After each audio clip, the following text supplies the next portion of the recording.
Hello and welcome back to another Football Commentaries live stream. There we go. As we are over a month into the new year, the Scottish Premiership title race is as close as ever as Rangers take on Aberdeen at Ibrox with a chance to go top of the table. This fixture has already been played 3 times this season. The first was an away win for Aberdeen, which is only one of the 3 that they've picked up in all of this season in the league. The second was a draw at Pittodrie, which involved the 94th minute equaliser from James Tavernier from the penalty spot.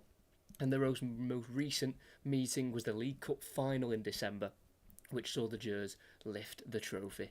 For Rangers, they have only lost once since the new head coach Philippe Clement took over in October of last year. They have also won the League Cup and qualified for the last 16 in the Europa League, and a win tonight could put them leading the title race. Aberdeen have had a very underwhelming season, which has seen previous manager Barry Robson replaced, and his replacement. Aberdeen have brought in the iconic manager of Neil Warnock, who has been out of football since September 2023 after leaving Huddersfield. He is here until the end of the season, and this is his first ever job in Scottish football. So, for the 297th meeting, who will come out on top between Rangers and Aberdeen? It's a huge game. It's a fantastic story in terms of the arrival of Neil Warnock to Aberdeen. It was very unfortunate that Barry Robson did lose his job as Aberdeen manager after, having such a good season last year. Aberdeen finished third, finishing on 57 points. They won 8 from 9 games from February to April. They seriously went on a fantastic run in the last couple of months of last season, which got them into Europe. They ended up playing in the Europa Conference League and finished third in the group stages, unfortunately for Aberdeen, and that's just what's, I think, had the negative effect. Having to play extra games in Europe has just made the league games slightly harder when you're playing on a Thursday, then on a Sunday, and you don't quite have the squad depth to compete on all fronts. It does mean that you can slide down the table, and Aberdeen at the moment are 8th place on 25 points. They are 30 behind Rangers, and last season they actually finished quite far behind Rangers at the end. They finished 35 points behind Rangers in third. So it is it's a season that has gone the complete opposite way of what Aberdeen would have hoped. But I think for this season, it's just to try and get them up the table ever so slightly, and more focused for next season, which is obviously not a great thing for the fans. You want to be successful right now, all the time. You don't really want to wait for next season, but sometimes that's what happens in football. Things go wrong, and you just have to focus on the next season ahead. The season's not completely over. If they could get themselves into the top half, Aberdeen, and get themselves in that Championship top 6, when the league splits in half, if they can get themselves in the top half of that, then I think that would be a success. But Aberdeen, their average position in the last 10 seasons had been 4th, so they've been there and thereabouts, up high in the table. Obviously, it's very hard for Scottish teams to be anywhere near the likes of Celtic and Rangers, just due to the fact that Rangers and Celtic are obviously so much more equipped to spend more money, and it can be hard for the teams below them. But this is a seriously bad season for Aberdeen. They did finish 9th in the 2021-2022 season, which if you look at their run of finishes in league tables, that was quite the anomaly. But now with this, if they don't get themselves up the table again, it's just one of those seasons where it just seems like progress has just been halted ever so slightly. And for Aberdeen, they want to try and bounce up the table as much as possible. For Rangers, they've just been unbelievable under new head coach Philippe Clement, the Belgian manager, who has managed them at 22 times, 18 wins, 3 draws and a loss. One more goal tonight. And that will be their 50th goal under the new head coach, which just shows that they are not just defending well, like they always do, but they're also scoring a lot of goals. That's over 2 goals a game at the moment for Rangers. But it is the fourth time they're playing each other this season already. We know that in Scotland you can play the same team a lot of times, but the fact we're only in early February and this is the fourth meeting, it's pretty ridiculous. Last season they played each other 5 times. Aberdeen won once at home in April 2023. None of them were draws. Rangers won the other 4, 2 of them at home, 1 of them away, and then they also won in a League Cup semi-final in January of last year. They faced each other in the final this season, where Rangers won by a goal to nil. Tavernier again scoring against Aberdeen. He's already done that once so far this season. Tavernier from the penalty spot in the last league game between these two. It was a 94th minute equaliser in the end from James Tavernier after Aberdeen took the lead 11 minutes in through their main man Bojan Majovski. And he's on fire at the moment, their North Macedonian striker. He's got 7 in his last 8 in the league. He's got 19 goals in all competitions, and he's scored in every competition that Aberdeen have been in this season. So he has been, once again, a constant threat in the Aberdeen team, even though they've been struggling so far. He's already got 1 more goal this season than he did in the entirety of last season in all competitions. So despite Aberdeen not doing as well as a team, Bojan Majovski up front has been more dangerous compared to last season.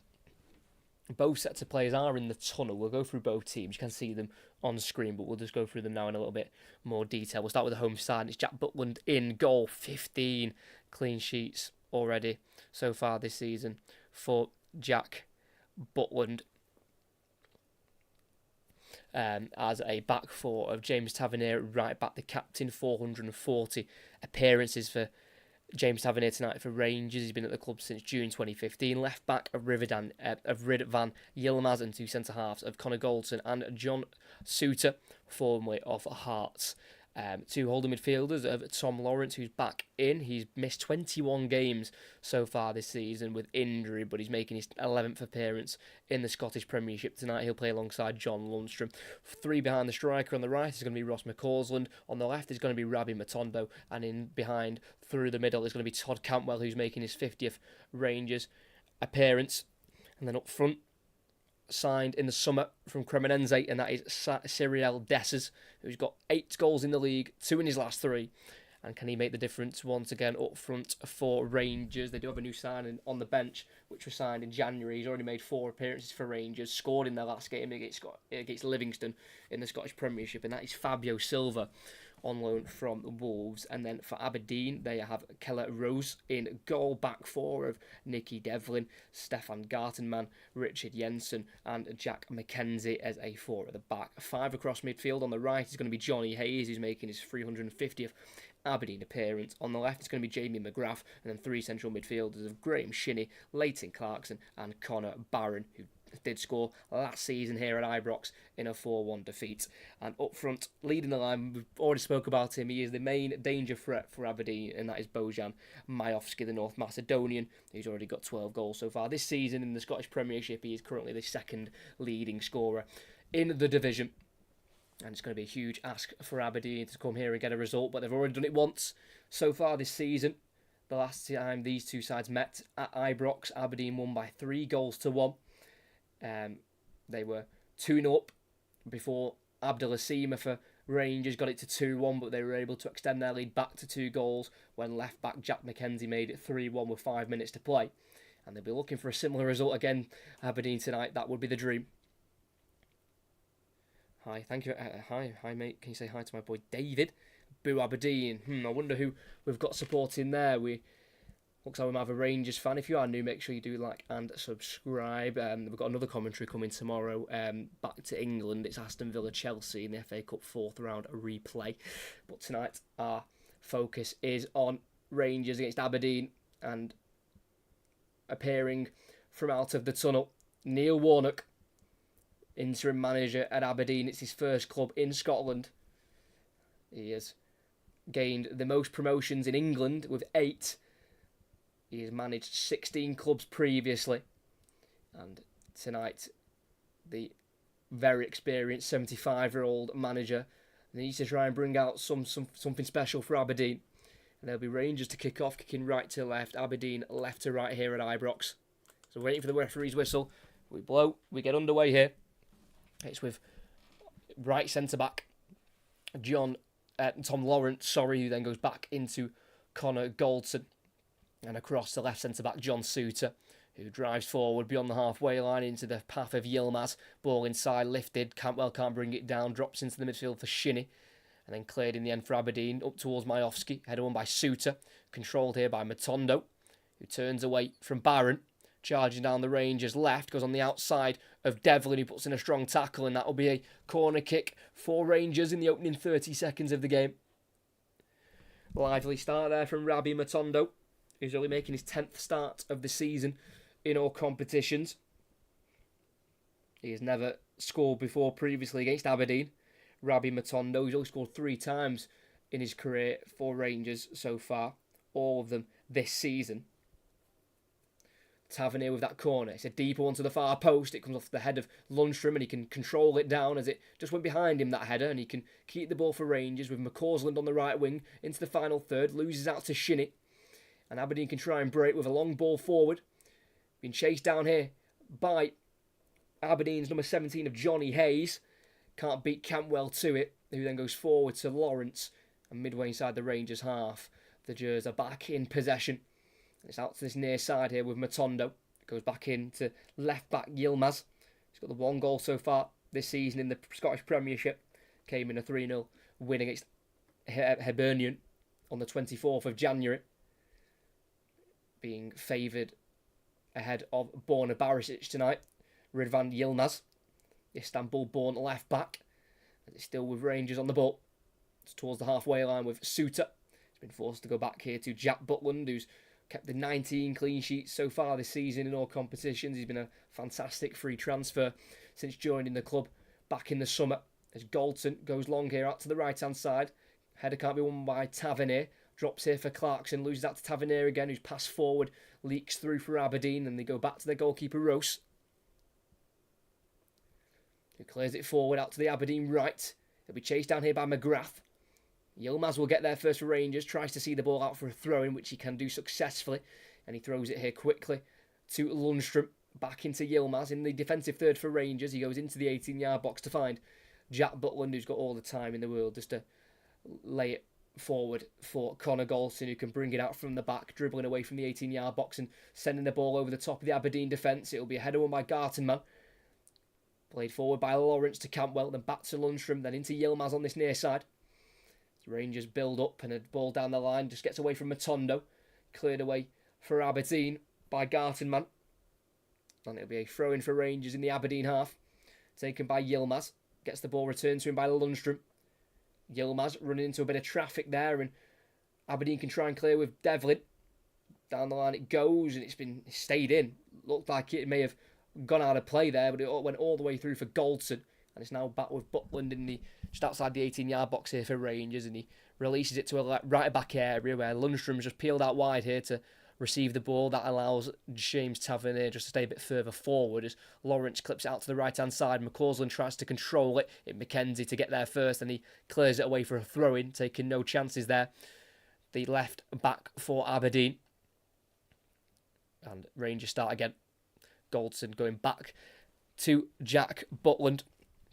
And it has been a successful season so far for Rangers, on the tail of Celtic. If they win by more than 2 goals tonight, then they will go top on the same games played as Celtic, which would be a serious momentum shifter. They've also finished top of their group in the Europa League, buying a pass straight through to the last 16, finishing above Sparta Prague in second and also Real Betis in third.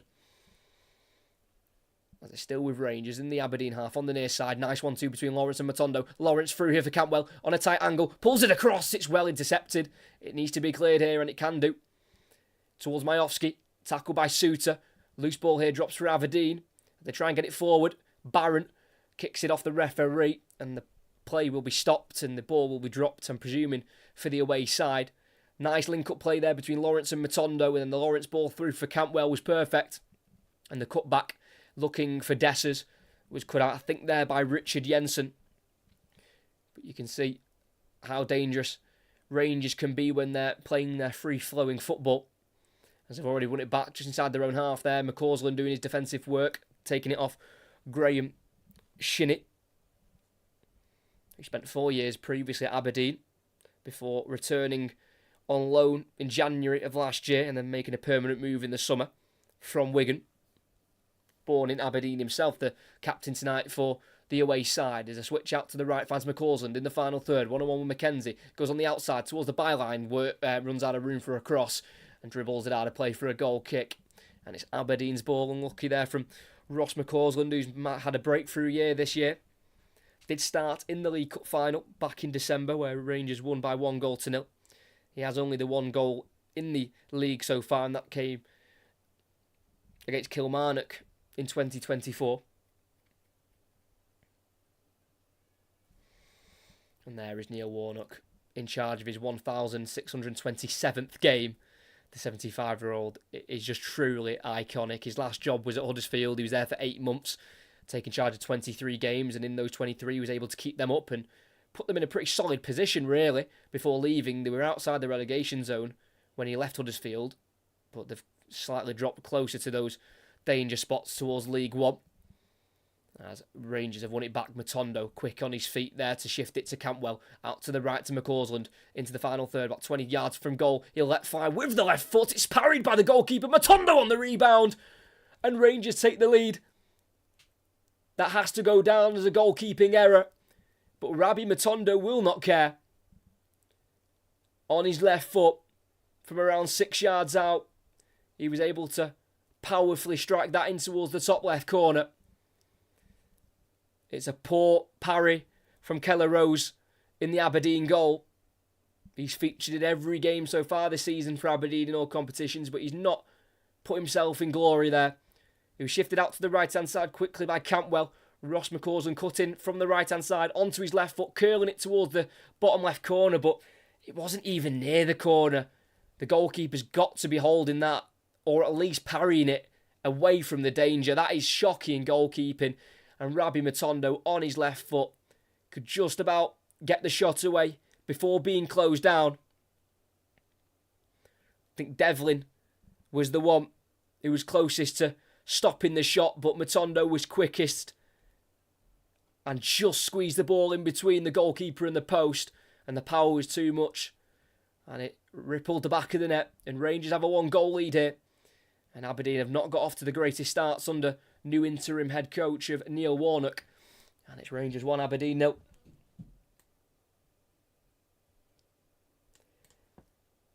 Rabbi Matondo with the goal. That's 2-2 now. Scored in their last game at the weekend, right before half-time against Livingston. His first goal of the season came in September, and he obviously had to wait until February for his second, and now he's got a third already for this season now in the league. As Aberdeen go long down the right-hand side, Majowski will chase it, but will have to come out of his area and slice a left-footed clearance out of play. Thrown for Aberdeen in the final third on this near side. You could definitely tell Butland was clearing that with his weaker foot. But looks like Aberdeen are going to set up for a long throw-in here through Stefan Gartenmann, former Danish under-21 international. He's now at the age of 27. Did score here in that 3-1 win for Aberdeen back in September. He's got to throw it towards the near post here. Headed backwards by Suter and out for a corner for Aberdeen. It's the best he could do there, John Suter. He struggled with injury since joining Rangers last season. He was able to score his only league goal last season against Celtic, John Suter. And he's now coming up near. He's played more than he did last season in the league. He's got 16 appearances now in the Scottish Premiership, starting 4 of the last 6. As the corner goes in towards the far post, headed on by Tavernier to the edge of the area to Shinney, who tries to work a bit of space for a shot, overhits the touch, and it can be cleared by Tavernier. Can't find Dessers in the end, and it's Aberdeen to restart with their goalkeeper, Roos. Up the field it goes with his left foot into the Rangers half, and it's a bit of a heavy landing there for McGrath, and play will be stopped here. Suter won the header on McGrath, and it looked like his landing was pretty heavy. Let's have a look. Suter was always going to win it, but it was actually McGrath to get there above him, And I think it was just the landing and the bit of contact there from Suter. Hopefully Jamie McGrath will be okay to continue. Signed on a free in the summer from Wigan, where he only made 4 appearances for Wigan. He joined them in January 2022, so he was there for a good 18 months and barely played for Wigan, as he spent last season on loan at Dundee United, scoring 9 goals for them in all competitions. As we're back underway here, McGrath will be fine to continue as Yilmaz sends a long ball forward for Rangers, header won by Gartenmann, but it's collected by McCausland, tries to go through towards Cantwell, and it's deflected behind for a corner. It had to be deflected by Gartenmann because Cantwell was in there. That was so nearly a perfect pass from Ross McCausland. As Cantwell's going to leave this corner at the near side to be taken by the right foot of Tavernier, who applauds the home supporters as he makes his way to take this set piece. His right arm is raised. He curls it towards the near post. It's flicked on and it's blocked. It needs to be cleared here. Barron for Aberdeen does clear it down their right-hand side. It'll be chased down, but it will be Yilmaz to get there first. Leighton Clarkson gave up the chase pretty early there. The Aberdeen midfielder, he was never going to get there ahead of the left back as Lundstrom slams it forward. Headed away by McKenzie, only as far as Tavernier, and nods it forward for McCausland. Midway inside the Aberdeen half. Once again driving inside and laying it off here for Lawrence. Back into McCausland as Aberdeen have got everyone behind the ball, bar Majowski at the moment. Lundstrom. Cantwell, who's taking up the right wing position at the moment. Giving a bit of a free roam in that number 10 role. Todd Cantwell can drift between the right hand side, the left hand side, and can also stay central if he wants to. It's on halfway line here with Lawrence. Out to the left here to Suter on the halfway line. Forward for Matondo, who's already on the score sheet once again for Rangers tonight. Slotting in that rebounded attempt after McCausland's shot was parried by the goalkeeper. It's now with Cantwell. Out to McCausland on the far side. Tavernier. Back to McCausland. As we are in the final third. Inside to Tavernier. Through for Dessers in the area. Can't quite find space for a shot. Cleared by Aberdeen in the end. Majowski will chase it, but chasing a lost cause really. Straight to Galton. And he's frustrated Bojan Majowski because everything he's trying to chase isn't really even going near him. And it's making it very easy for Rangers to defend at the moment.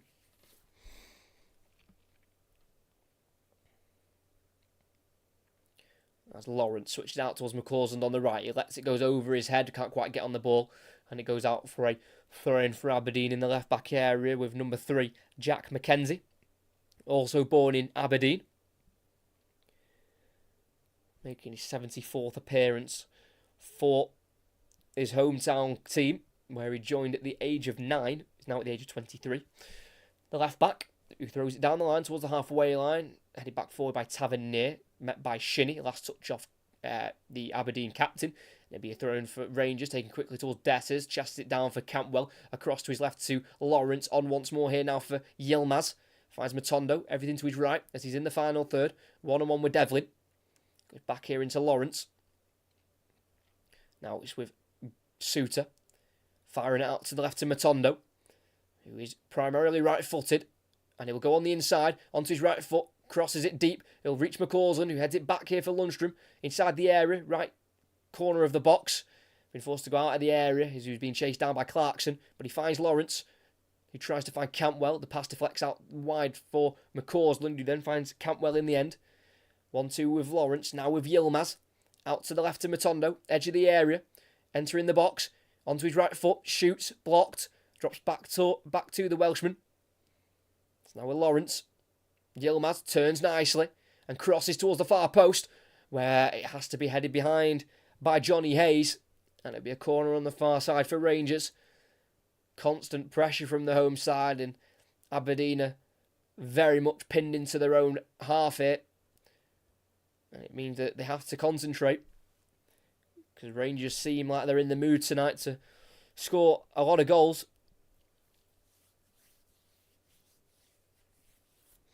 There'll be an in-swinger from the left foot of Yilmaz. Plenty of bodies in there for the Jers. As Yilmaz crosses near post again, Hayes can clear out for another corner. The man who originally conceded that First corner there. Johnny Hayes facing Rangers for the 25th time in his career. Now at the age of 36, Johnny Hayes turns 37 in July. So Yilmaz again to cross it. Again near post, but it's better height on it. Goes all the way through. It deflects. And it's cleared off Devlin in the end. Cantwell finds Lundstrom with the header. Back to Cantwell on this near side. Tries to go through towards Matondo. And he's been tackled. It has actually come off the hand, I think, of Clarkson as Cantwell tried to play the ball through. And that'll be a free kick for Rangers. But as that corner went in, it went through. And it looks like they're claiming it came off the hand of Devlin, but his hand was literally on his chest, so it would have been a very harsh handball. We do have VAR, but tonight's referee is Don Robertson, 37 years of age, became a FIFA-listed referee in 2017, and VAR is Greg Aitken. So Aberdeen's line is on the 18-yard box. So it's a pretty high line. Tavernier will cross it in. It's a dangerous one. It's a header that had to be won. And the header goes just next to the corner flag. So it'll be a throw-in for Rangers on this near side. The header there was won by Bojan Majowski. Jamie McGrath, sorry. So it'll be Yilmaz to take. Throws it into Lundstrom. Yilmaz again. Back towards Lundstrom, but runs out of pitch and he kicks it out of play for an Aberdeen throw-in. Definitely played better passes. Rivdan Yilmaz, who was signed in the summer of last season from Besiktas. The only club he'd ever been at was Besiktas, and then decided to make the switch here to Scotland and Rangers. As it's now with Jensen for Aberdeen. Back to the goalkeeper, who clears it first time. Right-footed, it's a curler. Beyond the halfway line off the head of Lundstrom. Controlled by Tavernier to Lawrence in the centre circle. Now out to McCausland on the far side. Ball finding Cantwell in the centre of the field. Outside of the boot, ball out to the left of Matondo. He's got Yilmaz overlapping. Tries to play it through to him in the area, who can't quite get around Devlin, who kicks it off Yilmaz. And that'll be a goal kick for Aberdeen. Ridvan Yilmaz believes that should have been a corner. It was a nice ball from Matondo to get it in between Devlin and McGrath. And Devlin, sliding in, was able to kick the ball away from the run of Yilmaz. And kicked it off the Turkish left-back to win the goal kick. We're 17 and a half minutes in here. It's Rangers 1, Aberdeen 0. Aberdeen with no wins in their last 3 away from home. Their last win away from home was against Livingston on the 10th of December. But they have drawn their last 2 games away from home against Dundee and Celtic. Sorry, they've drawn the last 2 games at home, which were against Dundee and Celtic, 1-1. They actually took the lead against Celtic at home at the weekend. Majowski with the goal, but they were pegged back for 1-1, which is a decent point in fairness for Aberdeen. It definitely did Rangers a whole big favour. As Aberdeen send a long ball forward into the box towards the far post. Header won by Galton. It's now with McGrath for Aberdeen on the far side. Got Tavernier and McCausland next to him, and McCausland the one who tackles him in the right back area and takes it away for Rangers, clears it forward. It's a poor one though, and Shinnie can strike from afar. Blocked by Suter. Loops over here for Aberdeen to play it back forward. As it looks for Clarkson. It's McGrath instead, who gets the shot towards goal. Butland parries, but can get on the end of his own save. And he rolls it out quickly here for Rangers, who want to try and counter-attack if they can. So if Cantwell in a right-wing position. 1-2 with Lawrence. Now into Lundstrom, who passes the halfway line. Now into the path of Yilmaz. Striding forward from left-back, overhits a touch, and he's tackled there. Poor really from Yilmaz as Aberdeen go down the right-hand side. Looking for Majowski, who runs out of room on the near side. And it will be a throw-in just inside the Aberdeen half for Rangers. Dangerous counter-attack was on there, but Yilmaz just not being able to keep the ball under his control. Just overhit the touch in the end as Rangers have got it midway inside their own half here with number 6, Connor Galton, who's never scored against Aberdeen. He has 23 goals altogether for Rangers, but none of them against tonight's opponent.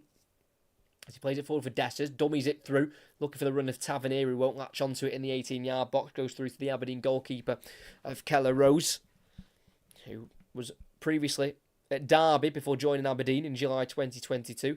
Made 89 appearances for Derby, 31 of them under Wayne Rooney and 24 under Frank Lampard. Now he's under another English manager, but a bit different to them too, of Neil Warnock. As we have it again with the Aberdeen goalkeeper, as we've played 20 minutes here.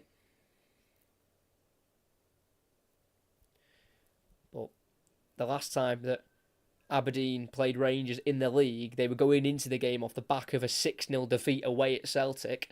They come into another game against Rangers after a game against Celtic, but it was a little bit nicer, their result against Celtic last time out, drawing 1-1. So at least they're not coming into this one off a battering like they did last time. But they haven't won any of their last 4, Aberdeen. Their last win coming in the Cup against Clyde. It was Aberdeen. Play out from the back. Edge of their 18-yard box. They play it down the line. Comes off Yilmaz. It'll be a throw-in for the away side.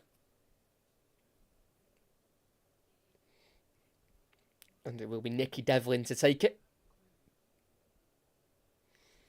Nicky Devlin has played Rangers 21 times previously and just won the one time, and that was at Ibrox earlier on in the season, as the throw-in's given away so easily by Barron across to Tavernier on the right-hand side. Deflects the pass off McKenzie, and it'll run through for Hayes for Aberdeen, who goes over the challenge of McCausland, and that'll be a free kick for the away side in a left-back position. Well won there by Johnny Hayes, very experienced winning of a free kick there, just waiting for the shove in the back and then going over. A little bit easy, but definitely 2 hands in the back of him there by McCausland, who should learn to know better, really, than put 2 hands in the back of an opposition player, because they will just fall over very easily. From that free kick, Aberdeen will storm it forward, deep into the Rangers half. Can Majowski flick it on? It'll come off the head of Suter, and then off Lundstrom. Headed down here for Aberdeen, out to the right-hand side. McGrath can't quite beat Yilmaz to it, who looks for Matondo. Tackled fairly by Devlin. And it's now with Barron on halfway. Lays it off to Shinnie. Tackled illegally by John Lundstrom, who gives the free kick. The referee, Lundstrom, not happy. Shinnie will definitely take it. Yeah, just didn't quite get a nick on the ball there, I don't think, Lundstrom. As Shinnie was trying to burst forward as quickly as possible.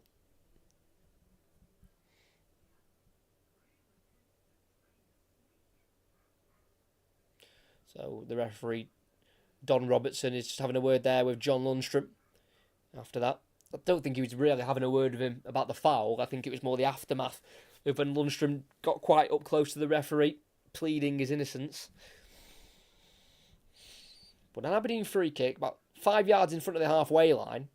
So they can launch this forward. Barron will take it in towards the edge of the box, where it goes past Jensen and Tavernier, and it will be a free kick for Rangers on the edge of the area. I think Jensen just pushing into Tavernier there to give the referee the decision to give a free kick.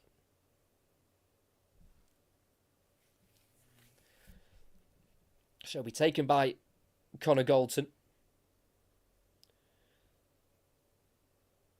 But for Rangers, they've only drawn 1 time so far this season in the league, and that did come in the last game between these two in the league, away from home. It was 1-1, 94th minute goal for Tavernier from the penalty spot, as Jensen is hurried into a clearance, and it's a corner for Rangers on the near side. Just a ball over the top. It was a searching one, looking for Dessers, just trying to put Aberdeen's defence under pressure, and that pressure was half dealt with by Richard Jensen, who stopped the ball getting to Dessers, but did concede a corner, which can be dangerous with this Rangers side, who've got plenty of tall players to aim for in the box.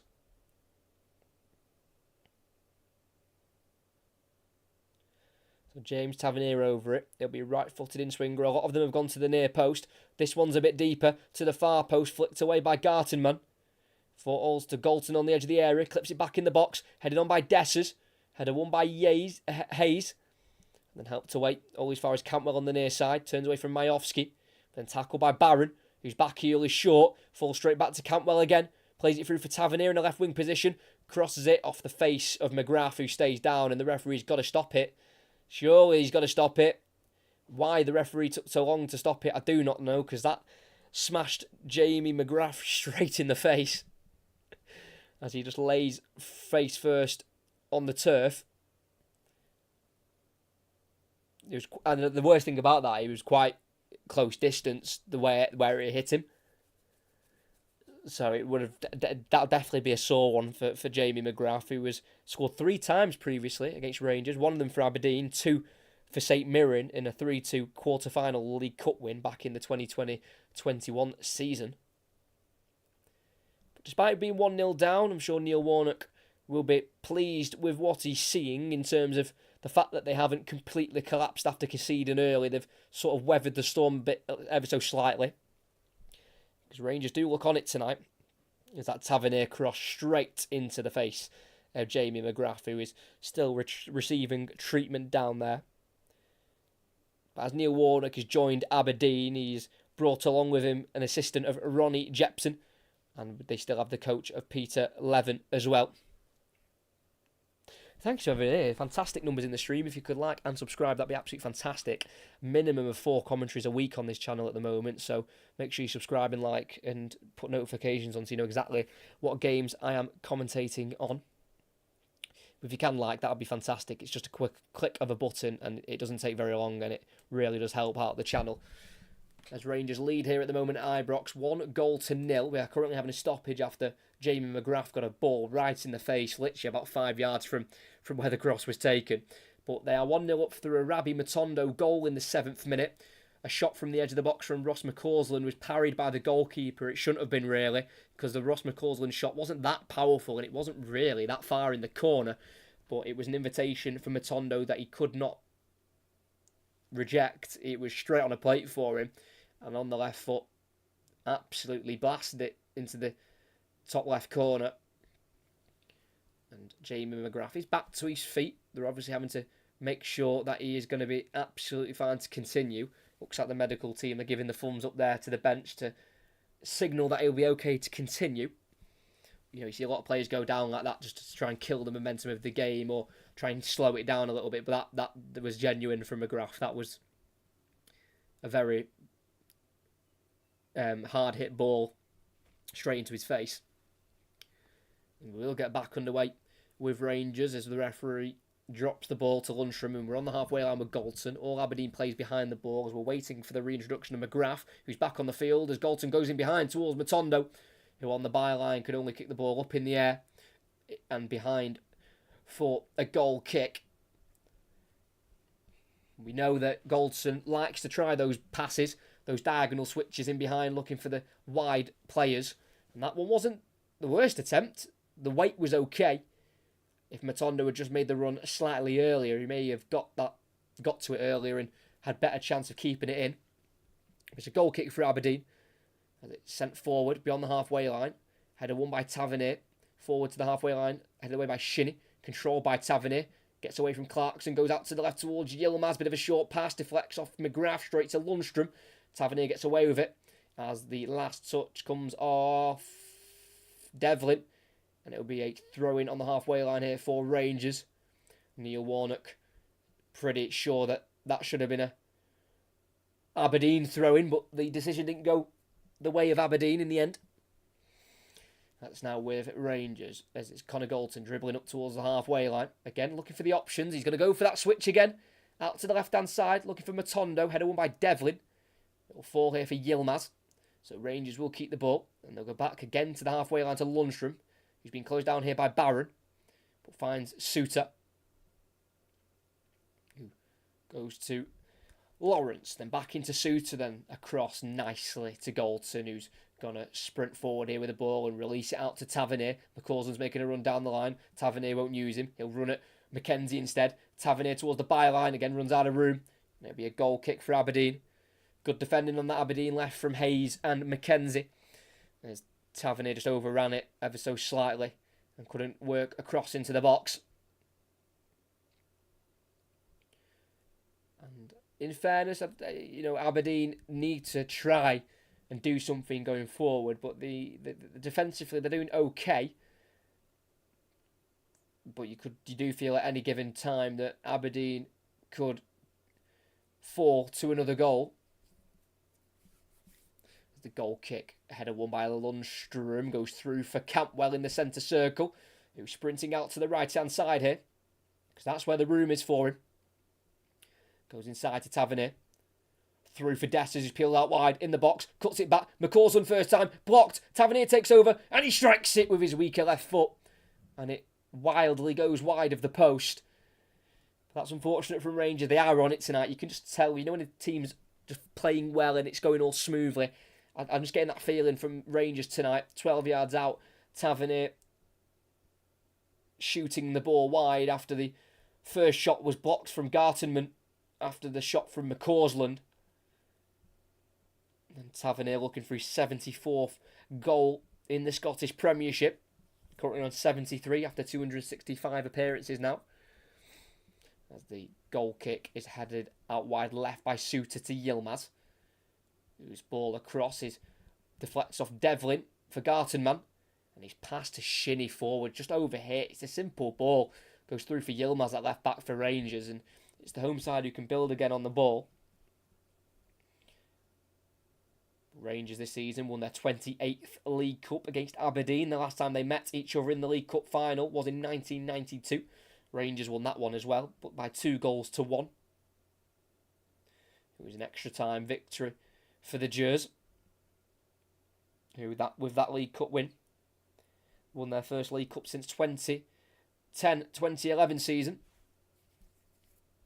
It's McCausland in the final third. He goes across to Tavernier. It's an overhit pass. It comes off the referee and the play stopped. It'll be a drop ball here for the away side.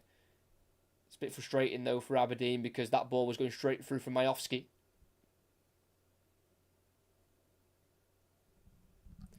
And again, Neil Warnock he dropped it for Rangers. Wow! That is absolutely ridiculous. So the pass was from a Rangers player, but it was going straight through for Majowski. But because a Rangers player was passing the ball, he's dropped the ball down for Rangers to restart, even though it was dropping straight to Majowski. But they win it back, and Majowski flicks it in behind for McGrath on the right-hand side. He goes down under a challenge of Suter, and that will brandish out a yellow card from the referee's pocket. They won the ball back, and Majowski 1-2 with McGrath, and he was charging down the right flank, and he got in front of Suter, who pulled back the shirt, and that's why the yellow card was given. It was for the pull of the shirt there from John Suter.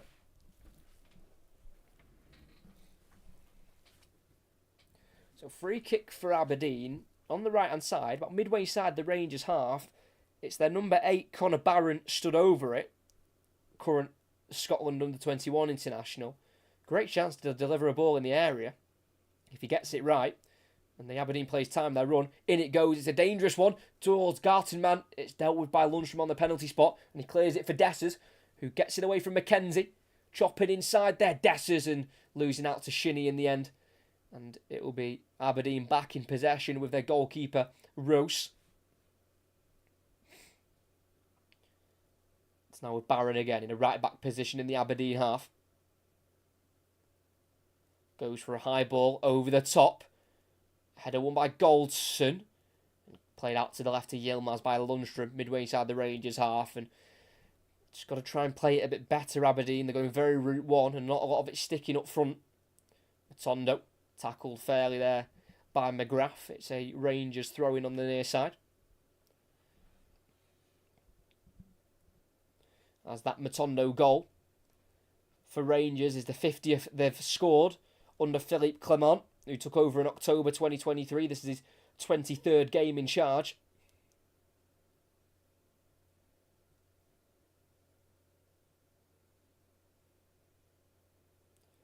Not lost yet at Ibrox under the new head coach.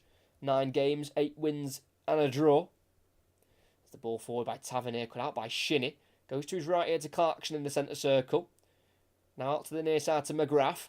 Back out wide left here towards Shinnie, who can control it and play it into the path here of Hayes, who puts a low ball in. It comes off the back of the heel of Goldson, straight to Tavernier on the edge of the box, who feeds it out to the right to McCausland. Just over 10 minutes left to play this first half. McCausland, high ball forward, looking for Dessers. Headed forward by Gartenman. And then nodded out wide right by McGrath to Devlin, who will charge down the line away from Matondo. And the pass forward is cut out there by Yilmaz. And it'll be a throw-in for Aberdeen on this near side, right in front of the 2 technical areas. It'll be taken by Nicky Devlin, who spent 2 years in England. his only club he played for in England, which was Warsaw from 2017 to 2019. Throws it down the line here. Easy touch for Yilmaz, who plays it forward. Can't find Matondo. Devlin to Barron. Now to Shinnie. Clarkson. Oh, lovely ball outside of the boot. Out to the far side to McKenzie, who's got loads of room on that far side for Aberdeen. But it's not got a lot of support, so has to wait for it. Completes a 1-2 with Barron. Goes back into the central midfielder on the halfway line. High ball forward, looking for Majowski in behind, headed down by Suter for a throw-in for Aberdeen. And that's why they want to be winning their throw-ins, the away side, because they can throw it in long through Stefan Gartenmann. And as long as they keep this at 1-0 Aberdeen, then they've got more than a chance to get the equaliser. If it is deserved or not, that's a different question, but they've kept themselves at just one behind at the moment. So it will be that long throw-in to the 18-yard box. In it goes. It's a looping throw. It's headed away by Goldson, then helped on by Cantwell towards the halfway line, where Dessers can control the backwards header from Devlin. Keeps it away from Shinnie. Good forward play there from Dessers, who carries on running. Forward to Cantwell. Then out to the right to McCausland in the final third. Puts a cross in, which deflects towards Dessers. Collected by the goalkeeper. Good forward play there by Cyriel Dessers. Nigerian striker. Born in Belgium. Did a lot of his work in the centre circle to keep the ball away from the likes of Clarkson and Shinnie and Devlin as well. And eventually it found McCausland, whose cross wasn't up to scratch in the end. Didn't go anywhere near Cyriel Dessers up front for Rangers. As Aberdeen send it forward again, down the right-hand side. It's a high ball, header away by Lundstrom. Played back forward by Gartenmann. Looking for Clarkson, headed away by Suter on the edge of the box. Nodded down there by Hayes towards Shinnie, who blocks the Tavernier clearance, and it goes straight through for Jack Butland, who quickly rolls it out here for Goldson.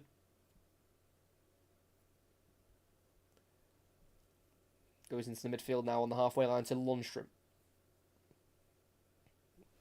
It's now with Tom Lawrence, who's been slightly quiet in this opening 37 minutes. Not seen too much of Tom Lawrence. As the ball through towards Cantwell, deflects off Devlin into the gloves of the goalkeeper, Kelleros, who came through the PSV Academy at a young age, now at the age of 31. The Dutch 6'5" goalkeeper.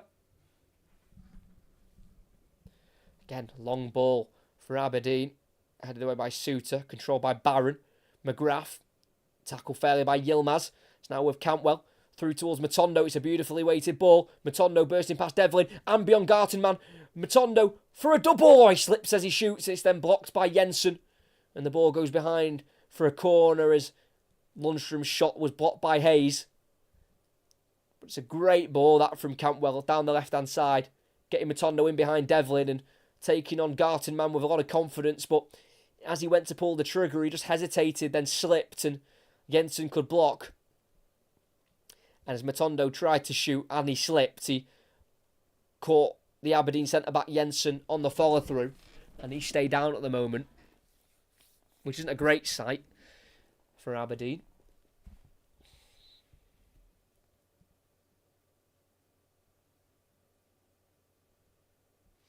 Yeah, just slipped, and as Richard Jensen was going to block the ball, he's obviously stood still, which means that he's got Matondo sliding right into him, which has caused him a bit of pain, but he's back to his feet, corner's taken, headed on by Lawrence, and it goes away for a goal kick.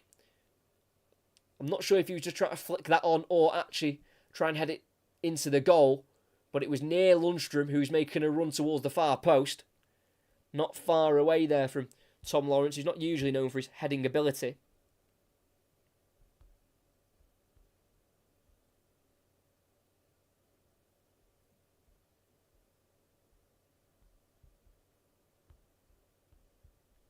So it'll be a goal kick for Aberdeen with just over 5 minutes of the first half to play. The goal kick deep into the Rangers half. Had a confidently won from Suter. Jensen out wide right towards Devlin, who goes over the challenge of Matondo, but it's cleared by Gartenmann. And Galton header backwards will reach Butland before it gets to Majowski. Rangers can build out from the back with the right centre half of Connor Goldson striding forward beyond the halfway line, lifting a ball in towards the 18-yard box where Gartenman can control it calmly and plays it forward to Shinnie. It goes over the top of the Rangers defence, but nowhere near Majowski again, and straight through for Butland in the 18-yard box. We've been talking about this all game. Their service up front to Majowski has been non-existent. They've barely found him, and it's making it hard for Aberdeen when they do get the ball to really push up and try and squeeze Rangers out of their own half, because they're clearing it and it's just coming straight back at them. It's not good enough for Aberdeen at the moment if they want anything from this game, as they do already trail by a goal to nil.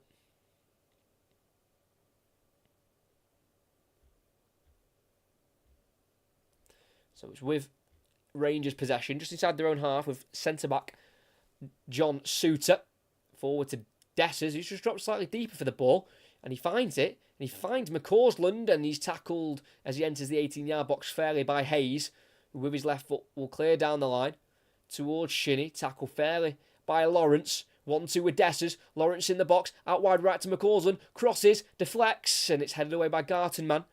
Only as far as Cantwell, 25 yards from goal, who goes back to Lundstrom. He finds out wide left to Yilmaz. Cantwell overlaps, Yilmaz crosses instead. And the clearance is headed back out wide left to Yilmaz from Lundstrom. And Yilmaz being forced to run back towards the halfway line as he's being closed down by McGrath, but he can twist away from him and play it here to Cantwell. Who lifts the ball up to the edge of the 18-yard box, touched down by Dessers. Matondo latches on! And it goes towards the bottom left corner, but the goalkeeper's able to hold that one this time. Good ball from Cantwell, well touched down by Dessers. And Matondo hit that fiercely, but it was an easy save in the end.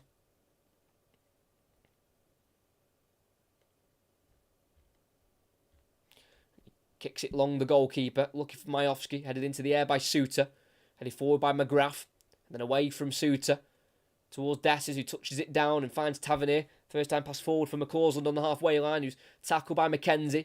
Shinnie through the legs of Lawrence, can't get away from Lundstrom, tackled in the midfield. Now Lawrence can bring it forward into the Aberdeen half, being chased down by Clarkson. But he uses McCausland inside to Tavernier, across to Lundstrom. It's now with Matondo, 22 yards from goal on the left-hand side, through into the box for the running Yilmaz, who puts it in low, which cleared at the near post. Through to Matondo, who will let the ball roll for a throw-in for Rangers.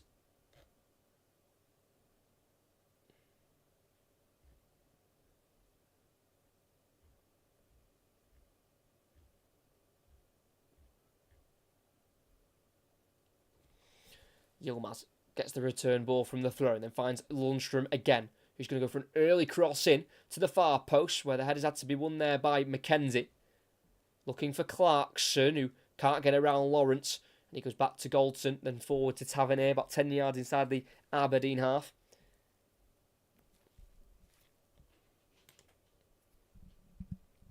Suter to Lundstrom, all Aberdeen plays behind the ball as Suter has it in the centre circle.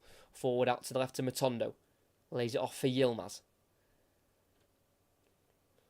Lundstrom again, forward for Matondo, can't get it through the legs of Shinnie. Majowski, Clarkson takes over, still just inside his own half. Clarkson with the ball, down the right-hand side, straight out of play for a throw-in. Pitch is big, but it's not big enough for that pass to stay in. As I do think Aberdeen, on the balance of the game, are quite fortunate to only be 1-0 down, because going forward they've done absolutely nothing to recall. And Rangers have had chances to make it too, but it's not quite hit the back of the net for the second time so far tonight for the Gers. Suter's ball in behind for Yilmaz. That is perfect. Yilmaz crosses. It falls for Dessers, who shoots to the far post. And as it was aiming towards that bottom right corner, he just pulled it wide there. Cyril Dessers. Great work, though, from Suter to find the ball in behind McGrath. For Yilmaz to cross it first time. It deflects off Gartenman for Dessers, who in the box seemed to have an age to get the shot away as he took a touch and then shot. Probably had more time than he thought there, Dessers. Rushed it slightly, which led to him dragging it wide.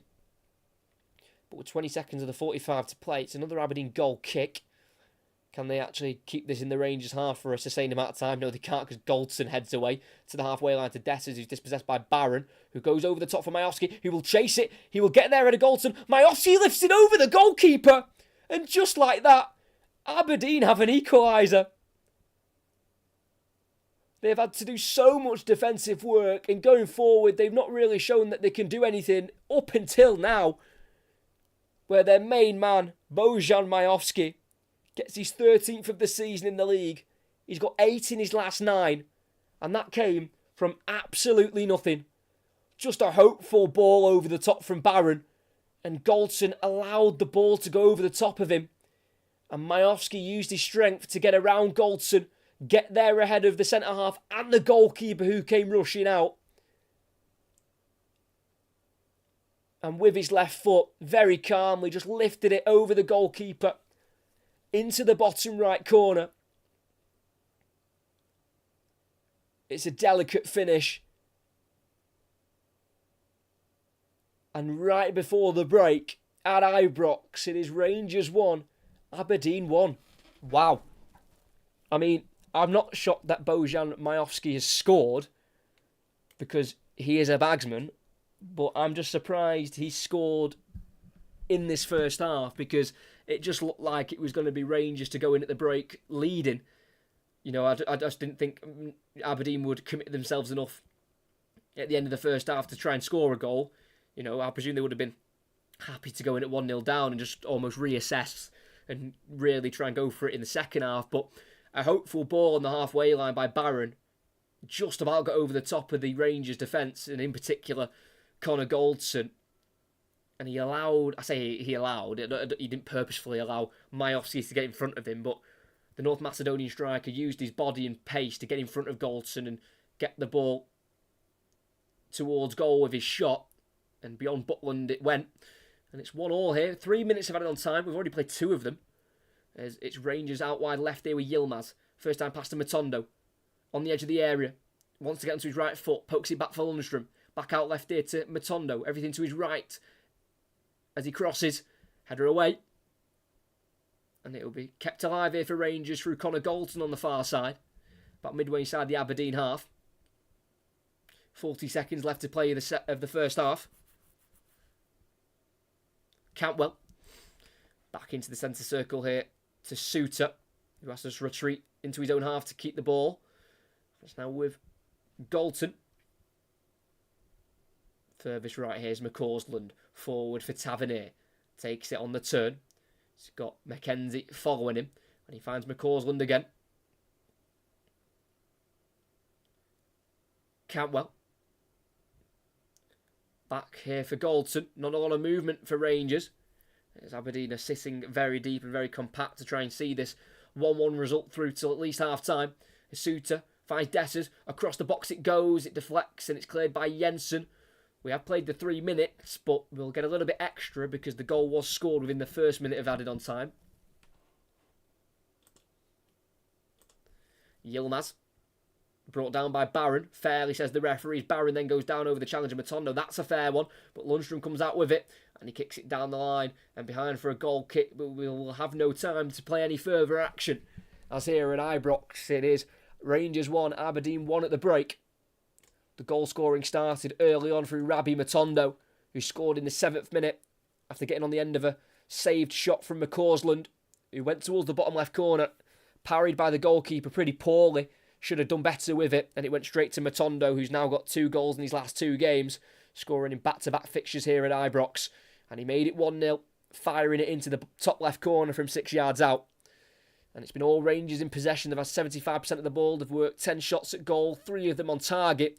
But it's Aberdeen who's had the last laugh in the first 45 minutes, as they were the team to equalise in this game. It was a long ball forward, which was dealt with originally by Rangers, but it fell to the halfway line to Barron, who just put a hopeful ball over the top, looking for Majowski, who for the pretty much one of the first times in the half got there ahead of the Rangers' defence. And this time in particular, he got there ahead of Connor Goldson, got in front of the English centre-half, and he tucked it into the back of the net, lifted a left-footed shot over the goalkeeper of Jack Butland. And despite not doing a lot going forward, when it mattered most, they were able to get in behind, get the shot away. And here at Ibrox, somehow, some way, under Neil Warnock, Aberdeen have got it level and it's Rangers 1. Aberdeen 1. That has shocked me, especially the time the goal was scored, as we were just saying, how I would have expected Aberdeen just to get in at half-time at 1-0 down, and try and reassess and go again for the second half to try and get something from it. But sometimes you do just need a little bit of, I wouldn't say it's luck, it was just a very hopeful ball over the top. Barron wasn't really aiming in particular for Majowski. He wasn't weighting the ball. He just knew what area he had to try and put it in, and it was a perfect ball in the end for Majowski, who got onto the ball in the box and just about found the space and the time to take the shot before Butland met him, because Butland was coming out quickly, but just as he was trying to come out and block the shot, Majowski was just able to lift it over him, and he did really well to get around Connor Galton, because at 6'3" in the build he is, it's difficult to get around the former Brighton centre-back, but he did it. And Majowski's now got 20 goals in the season for Aberdeen in all competitions. We were saying before the game, Aberdeen are having a pretty poor season for their standards, but for him, Bojan Majowski, it's been far from that for him. He's having one of his best seasons of his career. He scored 18 goals in all competitions last season for Aberdeen. Now he's already bettered that by 2 with 20 this season, and we're only at the start of February. But it is 1-1. If you are leaving for half-time, make sure you do come back for the second half, as this game is very well poised for the second 45 minutes. Because if Rangers win the game, they go level on points with Celtic after playing the same amount of games. But if they can win and score and win by more than 2, then Rangers can go above Celtic after playing the same amount of games. But Celtic do play tomorrow away at Hibernian, who are currently 7th in the league. They're not having a great season as well to their standards. So whatever happens tonight, Rangers will have a game in hand on Celtic by the end of tomorrow. But if they could try and get to the top, obviously get it done on goal, because they have to do it on goal difference, because they can't go top on goals scored, because Celtic have scored 55 and Rangers have scored 49 this season. But if they can win by more than 2, so if they can win 4-1, say, then they would go top of the league, Rangers, after both playing 24 matches. So it makes the title race very interesting. But the home side have been pegged back right on half-time through Bojan Majowski, through an assist from Connor Barron, who's started 5 of the last 6 games. And yeah, he does like this stadium. Connor Barron scored here last season in a 4-1 defeat for Aberdeen back in October 2022. He actually put Aberdeen 1-0 ahead in that game, but obviously Rangers came back and scored 4 goals in the end through the likes of Cholak, Lundstrom, Tavernier and Morelos.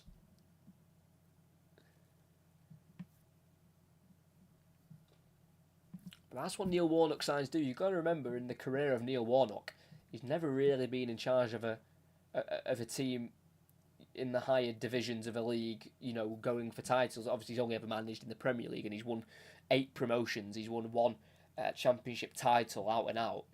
But in terms of like being in charge of like a big team in the top league, it's not really what he is about.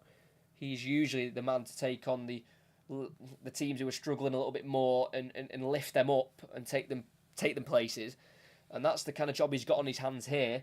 Once again, he's not, you know, it's very much more of an underdog and the rest of the season for Aberdeen, you know, who have been so poor this season, and they've got to try and turn it around. And that's what Neil Warnock does. That is what he turns things around. That's the best way to describe it. And he's got Aberdeen in level at half-time after going 1-0 down early on, which makes it more impressive for Aberdeen, the fact they went down so early but were still able to get level before the break. I'd just love to be a fly on the wall of the Aberdeen dressing room just to see what Neil Warnock is saying to his side, because the concentration levels they have to show in the second half is going to be immense. They've had to show a lot of concentration in the first half, but the more the game goes on, the more tired the legs get. The mistakes can start to creep in. It's about not making those mistakes. And I think the thing as well with Aberdeen, as long as you can defend to a decent level, and you can try your best to get the ball up front, when you've got someone like Bojan Majowski up front, who's in the form he is, and is the player he is, he's so good, it's worthwhile defending, because if you can get it forward, there's a good chance you can score when you've got someone like him in your team. So they do know if they can just keep defending, keep getting the ball forward if they can, and finding Majowski, then they've got all the chances to score more goals. But it's just about getting it forward and finding Majowski, because for the majority of the first half, that's what they were struggling with Aberdeen. They couldn't find him up front. They kept booting the ball away. It was going nowhere near him, and Rangers were just giving the ball back, and then they would just go on another attack, and then they would clear it, Rangers another attack. But just near the end of that first half, they were just starting to make it stick a bit more up front, and then the goal came through a nice little assist from Connor Barron.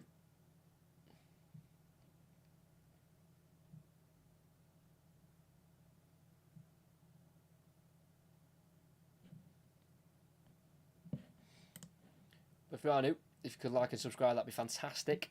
Got about 5 minutes until the start of the second half, so if you do end up leaving the stream, maybe going on a bit of half-time TikTok or whatever you were going to do, just make sure you come back, because I feel like the second half could get really interesting, because Aberdeen are well and truly in the game, and I think the main thing for Rangers, for me, is that they cannot get frustrated.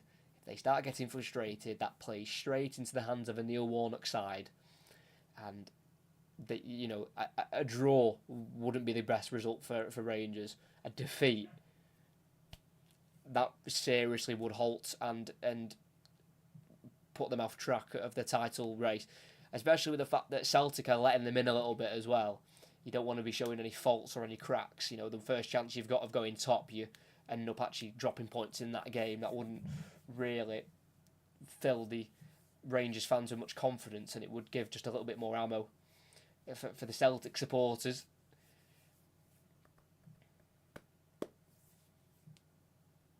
But I thought, in fairness, that first half, I thought Rangers were pretty good, especially the start of the game. I thought Rangers were very good, very quick with the way they were building their attacks up. It was very free flowing. They've got such good players up front. Todd Cantwell, he's a very good creative midfielder, making his 50th appearance tonight for Rangers. He's got the one goal previously against Aberdeen, and that was in a 1-0 league win back end of last season in May, 64th minute winner. But they did make a few changes from their last league lineup, Rangers. They made 4 changes. Balogun and Jack are out of the matchday squad. Barisic and Fabio Silva have been dropped to the bench, so that's allowed the likes of Suter to return back in, Yilmaz to come in as well, Lawrence in the midfield, and Dessers up front for Fabio Silva. And I'm surprised he dropped Dessers for Fabio Silva, because Fabio Silva got his first Rangers goal against Livingston at the weekend, and he scored a lot of goals last season, Fabio Silva. He spent 2 spells on loan. The first one was at PSV, where he scored 5 goals, and then the majority of those 19 goals he scored came at Anderlecht, where he got plenty of goals there as well. So I'm surprised they dropped him to the bench, but we might see the 21-year-old introduced at some point in the second half. But if you do look on the channel as well for the upcoming commentaries this week, the next one is tomorrow, 8 o'clock kickoff, Aston Villa taking on Chelsea in the FA Cup 4th round replay, and then we've got 2 then coming up on Sunday. Coventry take on Millwall on the Sunday at 12 o'clock, and then Aston Villa against Manchester United on the 4:30 kickoff. And then next week, already planning ahead, we've got Champions League action as RB Leipzig take on Real Madrid on the 13th. That is the Tuesday. And then we'll be covering Europa League action as AC Milan take on Rennes in France. That's the Europa League playoff round. And then on the Saturday, we'll be covering Manchester City against Chelsea. And on the Sunday, we'll be covering Sheffield United against Brighton. So that is the next week and a half of commentaries on this channel, so make sure you subscribe and turn notifications on so you know when exactly those live commentaries take place. But at the moment, we are focusing on this one, where Rangers are currently being held at 1-1 to Aberdeen. And if Aberdeen do draw tonight, they will stay in 8th, but they will be level on points with Hibernian and Dundee.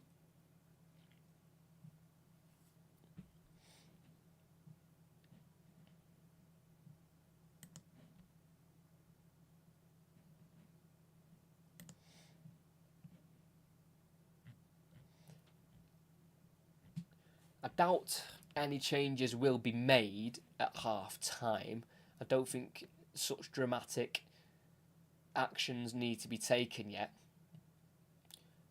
for Philippe Clement, the Rangers head coach. But if he's not happy, then he might go early with the changes. But I think he might give it 5 or 10 minutes of the second half to see if his team can regain the lead, because of course they didn't have loads of time there to try and get back in the lead, as Aberdeen's equaliser was scored exactly on the 45th minute.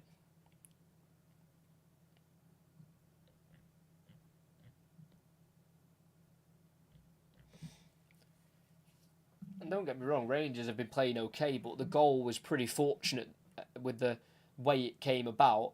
The McCausland shot being parried away pretty poorly, straight back into the danger zone, where it was an easy finish in the end for Matondo with his left foot.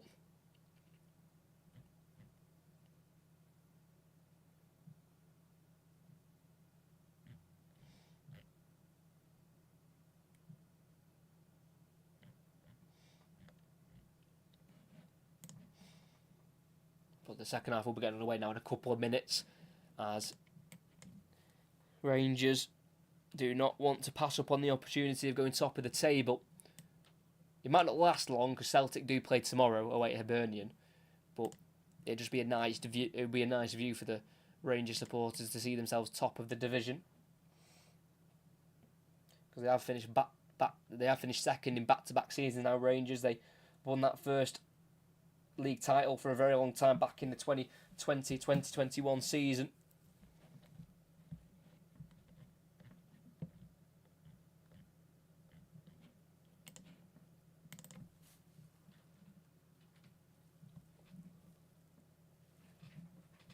In fairness, Rangers have had chances, but not a lot of them have been clear-cut chances. They've had a lot of good build-up, but the final chance, a lot of them haven't been that clear-cut, really. Forcing lots of saves from the Aberdeen goalkeeper, Keller Rose.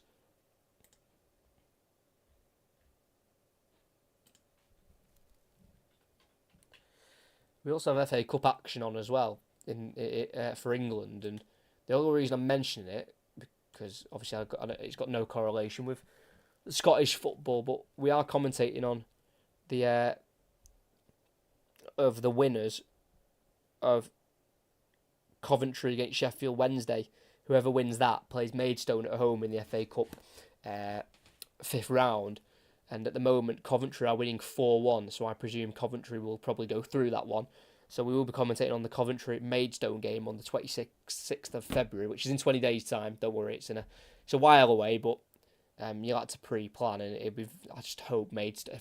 It'd be brilliant if Maidstone could go on and win that game, because if they can beat Ipswich away, they can definitely give it a go against Coventry.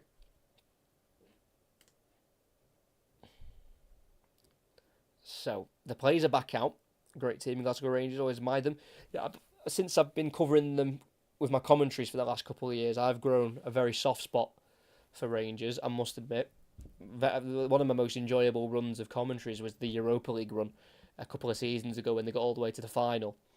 Covered a lot of the games in that run, in the knockout stages anyway. As no changes made, both sides are back out. Aberdeen kicking right to left, Rangers left to right here. It'll be the away side to kick us off once we get the referee's whistle of Don Robertson. It'll be Majowski to take it. Goes all the way back to the goalkeeper on the edge of the box, who fires it forward out to the Aberdeen right, where the header's won by Suter. He bounces out for an Aberdeen throw-in on the halfway line on that far side. And we are back underway here at Ibrox. And it'll be Devlin to take the throw-in for the away side. Down the line it goes. Headed away by Suter. Flicked on by Dessers. But it's only gone as far as Mackenzie, who's got a bit of time here. The left back for Aberdeen, who lifts the ball down the line. It'll be chased down by Clarkson. Goldson clears it, but not very convincing. Straight out of play for a throw-in for Aberdeen on the near side. Midway inside the Rangers half.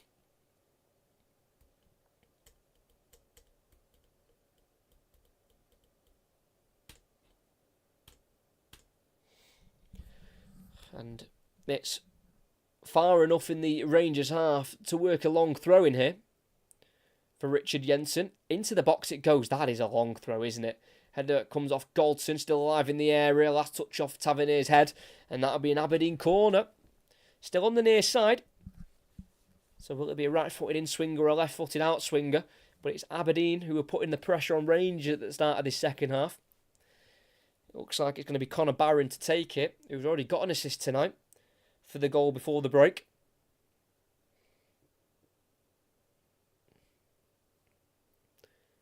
In the corner goes, near post, flicked onto the far post, header away by Lundstrom. Still alive for Clarkson, whose touch is heavy.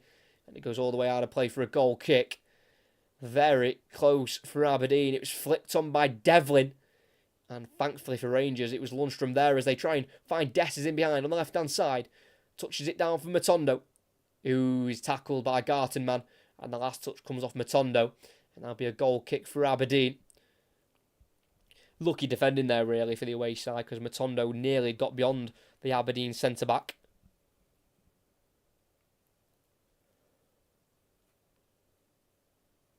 But for Rangers on the bench, we've mentioned already, but they have got the likes of Fabio Silva, Scott Wright, formerly of Aberdeen, Oscar Cortez as well, signed on loan in the January window.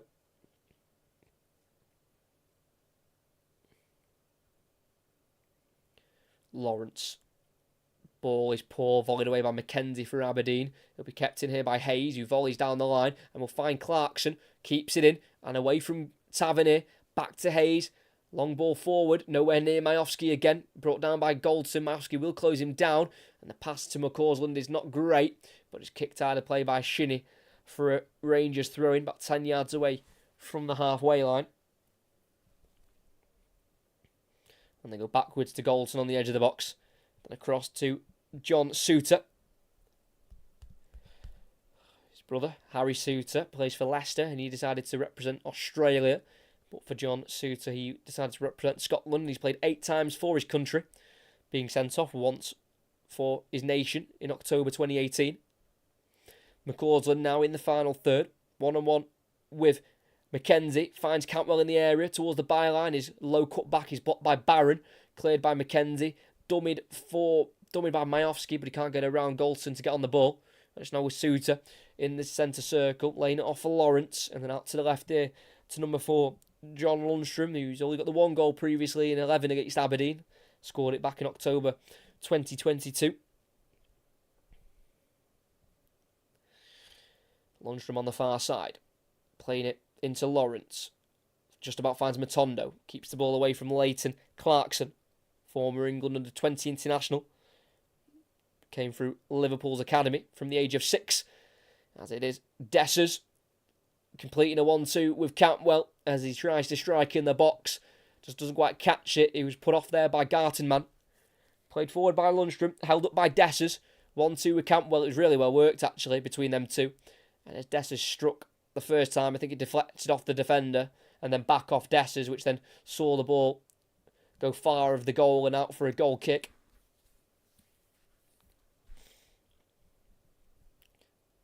We are nearly 5 minutes into the second half. It's still 1-1 here between what was 2nd and 3rd last season, but at the moment it's 2nd and 8th in the table. It's Mackenzie for Aberdeen, clears it forward, brought down by Tavernier in his own half. High ball forward, in behind. Dessers will chase it. Jensen will get there first. Has to volley away on the byline. Controlled by Cantwell, runs out of pitch, and that'll be a throw-in for the away side. And as the clock ticks further towards 90, the more belief Aberdeen will get that they can take something from this game.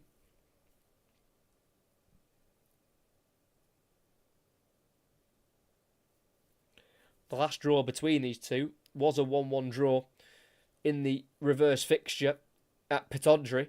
But before that, the other draw previously was a 1-1 as well at Aberdeen. It was in January 2022. So usually when these two teams do draw, it's 1-1.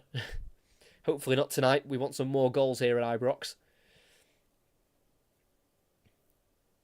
Goal, Suter, midway side the Aberdeen half, goes for a switch out to the right. Perfect for McCausland, who brings it down just outside the area. Goes across to the edge of the area to Tavernier, who gets so far under that ball, sends it flying over the crossbar.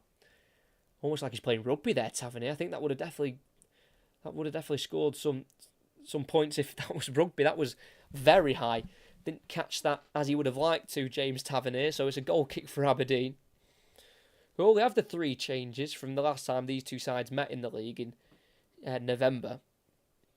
So a lot of the team is the same.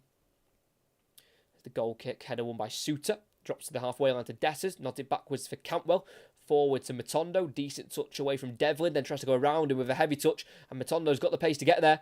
And the last touch comes off the Welsh winger. And that'll be a goal kick. Not quite coming off for him so far in this second half. Rabbi Matondo.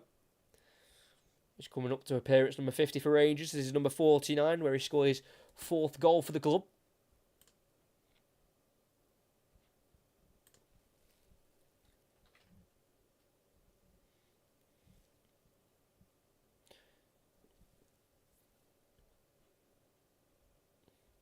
Goal kick, flicked on by Majowski, but will fall to the chest of Tavernier, who then slams that forward. That's a high ball. It's a long one towards the edge of the area. Nodded down there by Jensen for McKenzie, whose clearance forward loops into the sky, and it comes off Lawrence last, and it will be a throw-in for Aberdeen to take on this near side.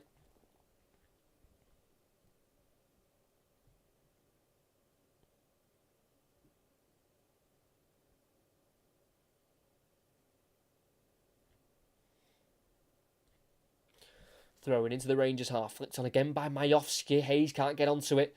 Dalton back to Butland, and Rangers have it in their 18-yard box.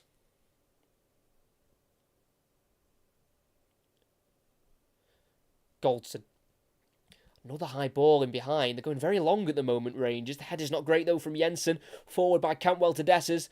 25 yards from goal. Shifts it to the left to Matondo. In the area. On his right foot. Kills it to the far post. Again, it's been parried away. Straight to Dessers, whose shot saved by Roos. And he had to save that because, again, he's parried another shot that needed to be caught. It's just bad goalkeeping. It really is. Someone needs to tell him to get a hold of this ball. It was quick counter-attacking play from Rangers, working it to Matondo on the left. And I wouldn't even mind, but his shot was very weak. Wasn't even a shot hit with power. And Dessers from 12 yards out shot the ball towards the side of where the goalkeeper was already stood. So it made it a lot easier for Rose in the Aberdeen goal. As it looks like Rangers are going to start making these changes here. I think they're going to make at least one, possibly. As there is some movement on the bench. It's Aberdeen into the Rangers half. Header away by Yilmaz.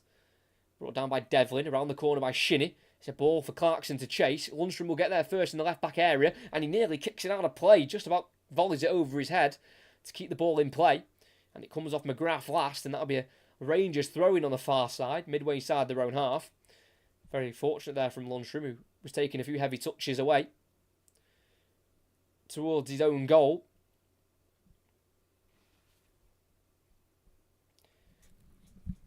But as that ball went out of play for Rangers, it looks like McGrath was just caught slightly on the top of his left foot.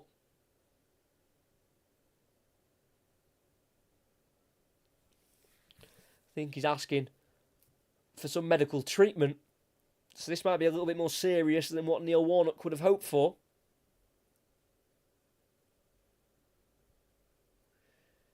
So we're going to get a slight pause in play here.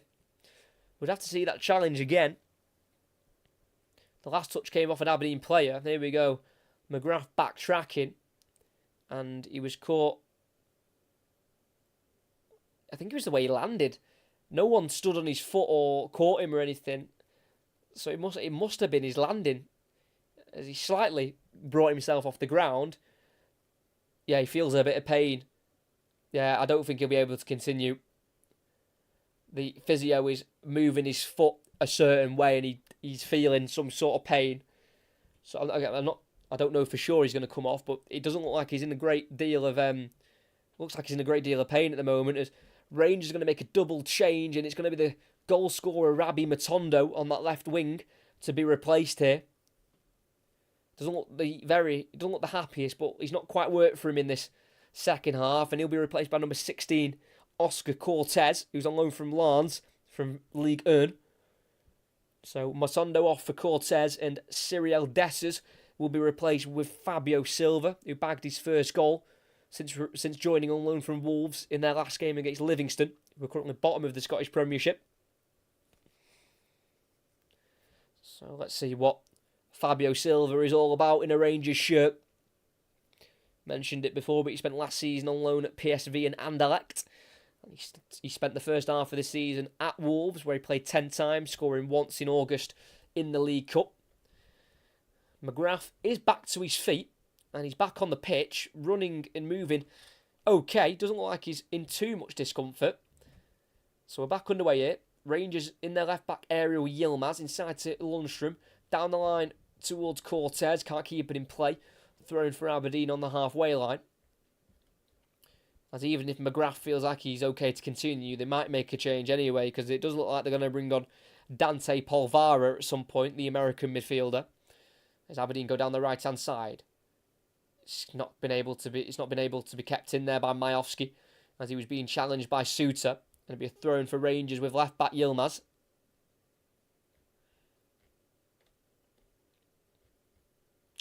Now Yilmaz switching it out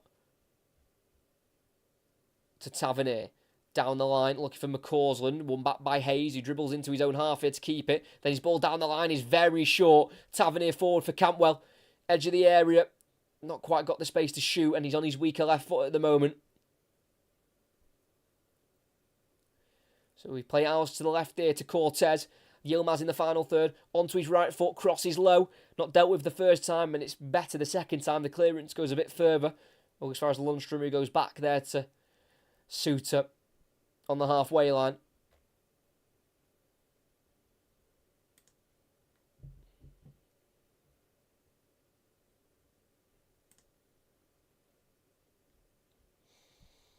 McCausland on the right-hand side to Lundstrom, who's been allowed to shoot. It's not a great shot of his weaker left foot. About 25 yards out. Was blocked on the edge of the area. That's how far the shot went. It was poorly hit from Lundstrom. But the deflection went back to Rangers, so they'll build again.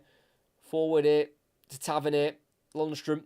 Cantwell, midway side the Aberdeen half. Forward for Fabio Silva. Goes away from him. Picked up by Garton Man instead. He'll drive forward for Aberdeen and lifts it over to the right-hand side here to Clarkson, who is in behind. He's not got a lot of support with him. Slows it down. Crosses early towards Majowski, who can't quite get onto the cross. It was fired in towards the far post. Over the head of the North Macedonian. And Rangers will play quickly from the goal kick. Not a bad attempt there from Leighton Clarkson. He was isolated on that Rangers, on that Aberdeen right-hand side.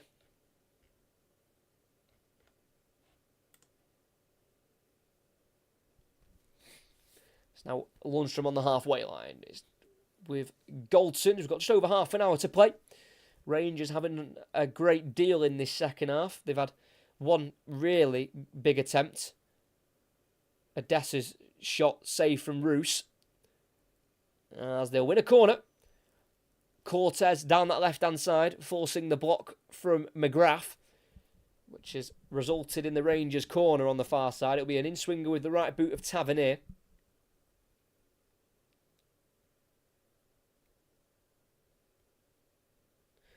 Goldson is in there with Suter and Lawrence and Silva. Lundstrom as well lurking. In it goes. It's a curler. It's flicked away to the opposite side where it will roll for another corner. I think it was Garton Man who had to win that header in the 6-yard box. It was swinging in towards the goalkeeper.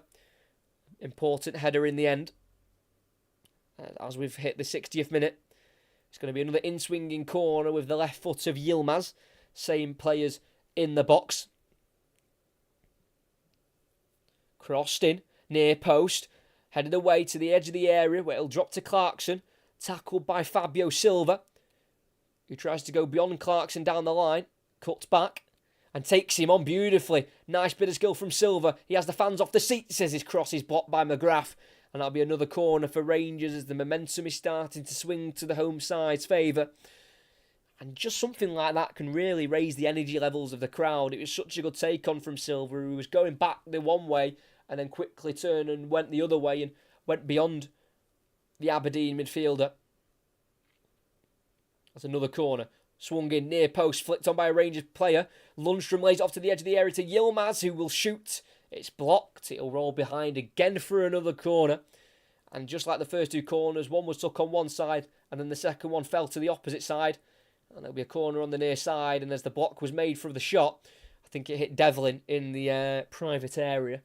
So we're just having a quick minute here to just recover. It was the Yilmaz shot. Oh, yes, straight in the jackpot. Oh, that's a painful one. You just know, as a boy or a man, you know when a football hits you in those areas, you do need a good minute or two just to to get back to feeling normal. Good block, though, because the Yilmaz shot was firing towards goal, and Yilmaz will now have the chance to put a corner in.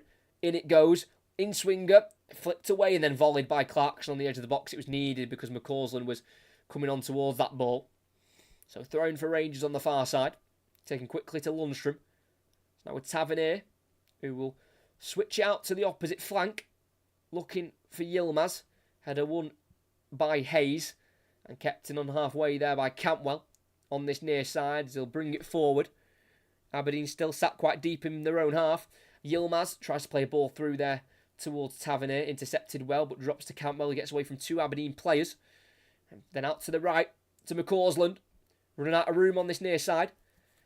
Goes around Mackenzie and goes back here to Lawrence, 25 yards from goal, outside of the boot ball towards the far post. Touchdown by Cortez in the area.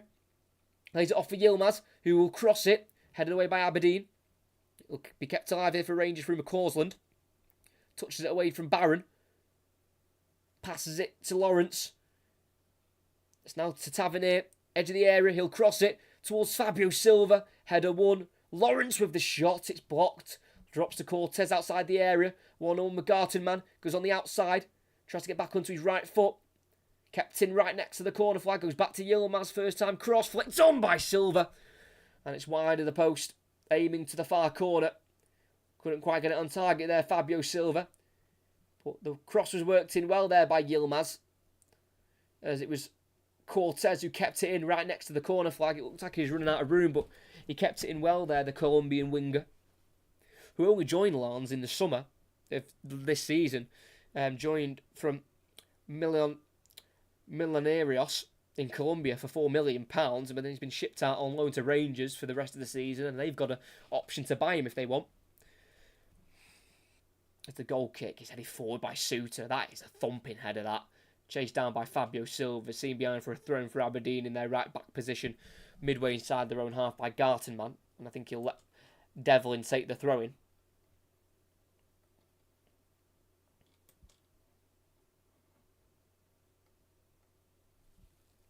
Throwing down the line. Suter gets there ahead of Majowski, but he can't keep it in. So it's another throw for Aberdeen, about 10 yards inside the Rangers half. This is where Aberdeen got their goal before the break, when they were under the cosh a little bit. Long throwing down the line, headed forward by Cortez, controlled by Barron. Tackle by Lundstrom there on McGrath, and he kicks it off the number 7 for Aberdeen. It's a throw for Rangers, well won there by John Lundstrom. Yilmaz is over it. Finds Lundstrom after a bit of movement, then goes across to Galton on the edge of the box. Just about moves it on from Majowski. It's now with Tavernier in the defensive third. Down the line for McCausland. Back into Tavernier. Ball forward, deflects off Shinnie on halfway. Throwing for Rangers again. And Lawrence takes it quickly, throws it back into his own half here to Galton. Thank you to everyone who's still here. I can't quite believe we've had this amount of numbers for the whole stream. It's been Very nice to see. If you could like and subscribe, we've only hit 9 likes so far. If we could try and hit 15 or so, that'd be fantastic. And the ball switched out to the right to McCausland, and it's a great touch towards the byline. He forces the tackle from Hayes and wins a corner. It's actually McKenzie who pokes it out. It was well won that from McCausland, because as the ball was played to him by Suter, he didn't really have a lot of places to go, McCausland, so just ran towards the byline and forced the tackle and won the corner. It'll be put in from Yilmaz from the Rangers' right-hand side. Can they get this one right? They've had plenty of corners. In it goes to the 6-yard box. Headed won by Shinnie. Poked forward by Lawrence. He has a second try at it. Saved with the foot of the goalkeeper.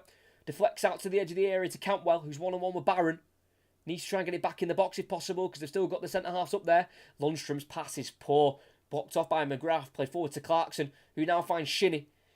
In behind for Majowski, who's going to chase it. Can he get there ahead of Tavernier? No, he can't. Poke back to Butland and forward to Yilmaz. Now with Tavernier, back to Butland again.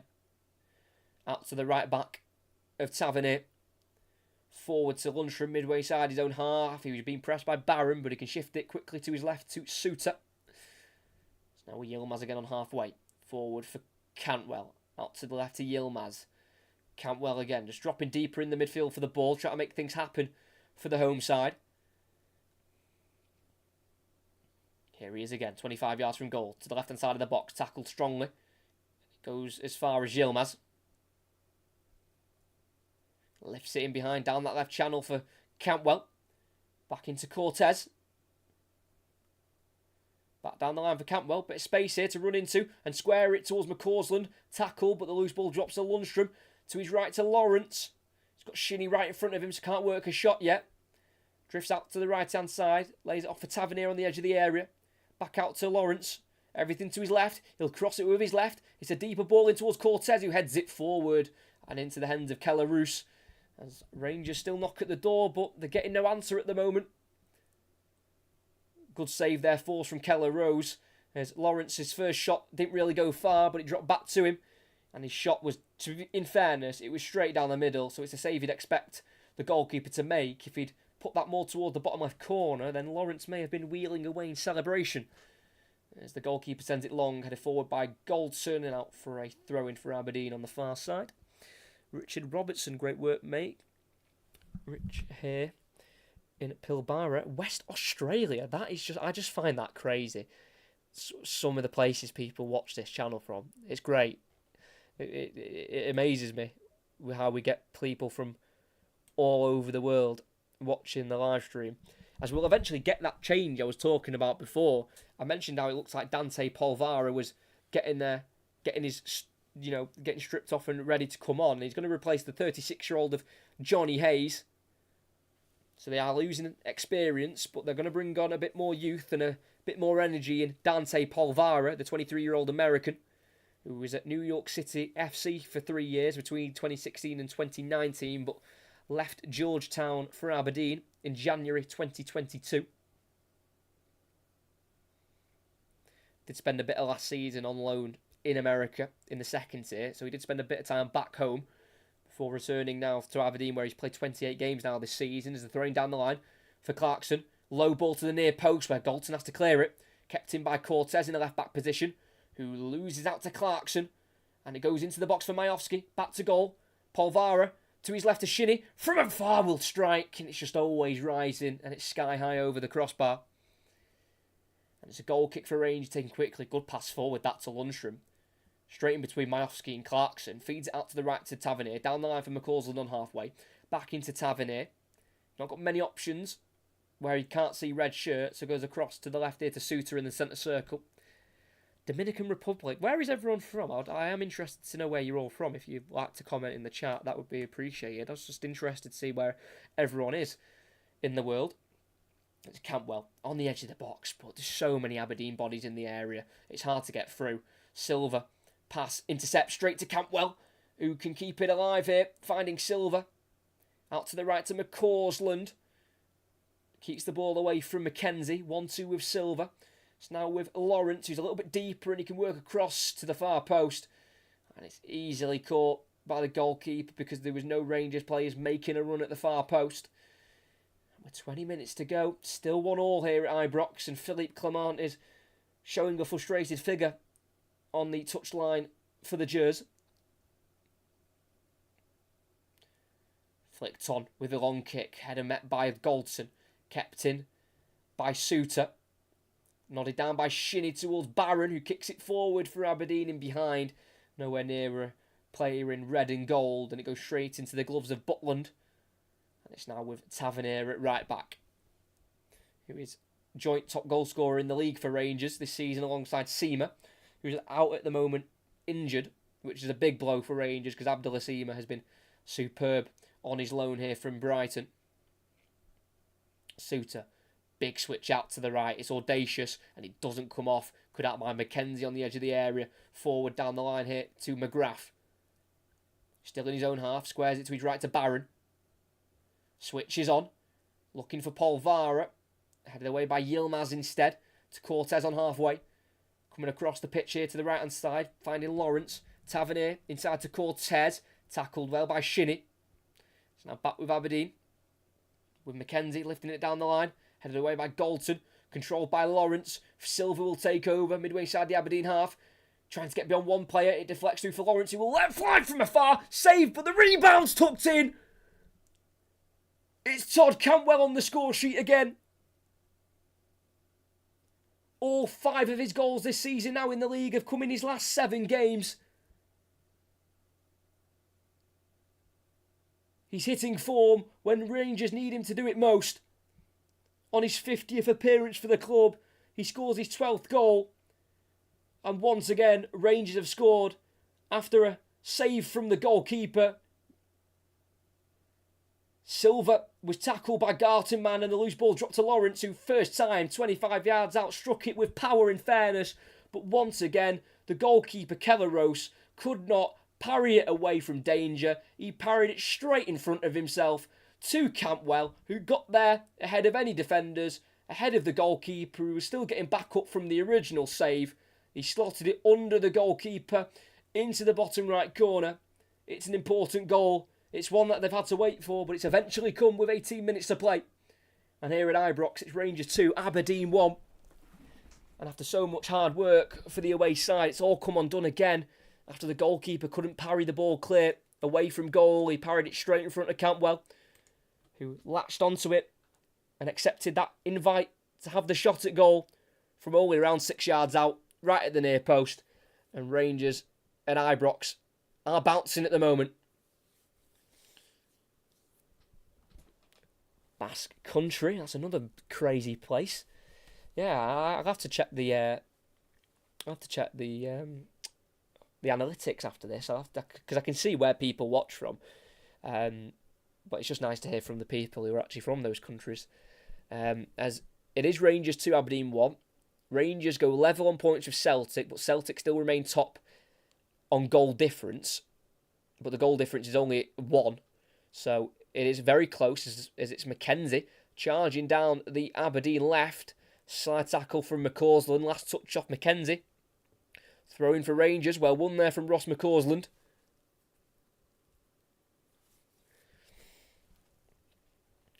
Job isn't done though yet for Rangers. You know, Aberdeen will still fancy themselves to get an equaliser because they've already equalised once before in this game, as Rangers are going to make another change here. Dujon Sterling is going to come on and he'll replace number 11, Tom Lawrence, whose shot led to the second goal.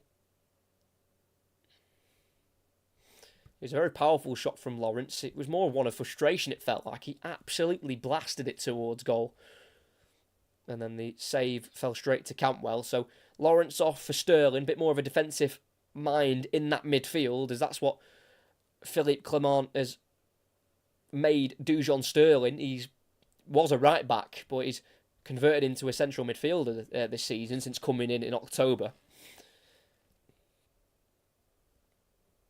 So it's an Aberdeen throw-in here on the far side, 10 yards away from halfway, so they could throw it long if they want to, as it looks like Aberdeen are going to make 2 changes of their own here. And it is thrown down the line, headed inside by Paul Vara, Drops to Lundstrom, who can find McCausland, but the flick on isn't great. Straight to Mackenzie for Aberdeen.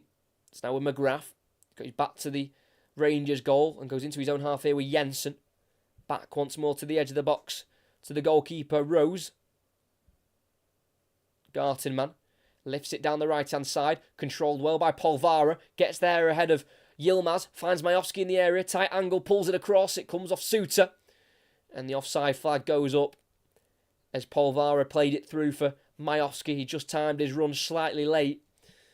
And after the play had finished, the linesman eventually put his flag up for offside. Let's have a look. Oh, he's onside. Should really be a corner for Aberdeen. He's timed his run perfectly. Poor decision from the assistant referee on that far side. As the two changes for Aberdeen are going to be made. Jamie McGrath will be replaced here by Duke, the striker from Cape Verde. And the second change will be, I think that's Leighton Clarkson, it is. And he'll be replaced by loanee Killian Phillips, who joined in January on loan from Crystal Palace, where he made his first start in the last game at home to Celtic. As Fabio Silva flicks it on for McCausland, cleared away by Mackenzie. Out to the Aberdeen right, controlled by Polvara, keeps it away from Campwell. And Yilmaz heads it forward towards Phillips, who goes with a high boot, and he's been penalised with a free kick on halfway. So Killian Phillips is 21, the loanee from Crystal Palace, but he looks so much older. Looks like he's 26, 27. Looks a lot older than he actually is. Actually born in America, Killian Phillips.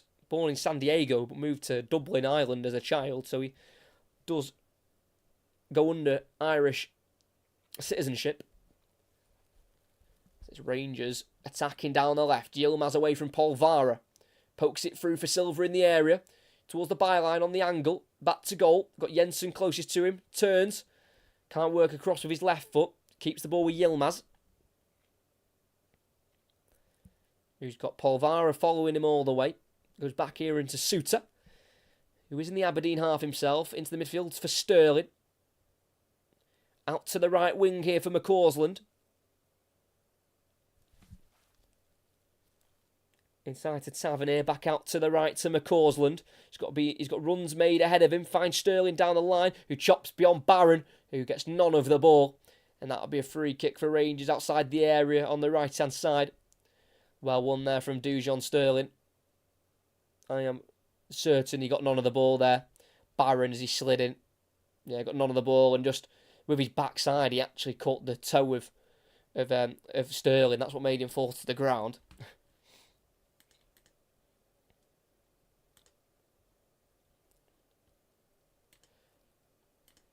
So free kick on the angle for Rangers. It's a two-man wall for Aberdeen.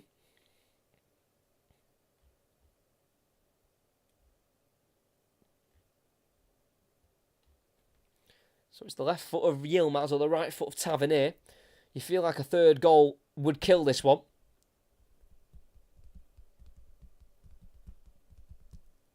So it will be Yilmaz to take it, and wow, that is ballooned into the stands. Obviously mishit that, Yilmaz. And it goes out of play for a goal kick. Well over the crossbar. I think he was just trying to put it to the far post, but he's put it far into row Z there instead. And it's an Aberdeen goal kick.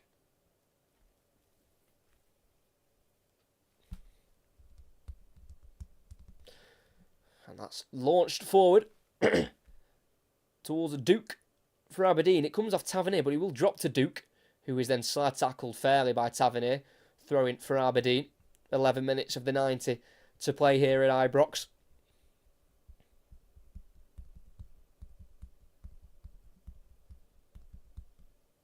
Mackenzie to take. Midway inside the Rangers half here. Need to try and make something work if possible. He's taken a while with his throwing because he's not got many options to look for. Finds Barron. Mackenzie to Shinnie. Forward towards Duke. Cleared away by Goldson, who's demanding his defence to push up here. As Jensen loses out to Silva, who turns beautifully on the halfway line, then bundled to the ground by Shinnie. And that'll be a free kick for Rangers. Really good hold-up play there from Fabio Silva. He's been a menace since coming off the bench for Dessers in the 55th minute.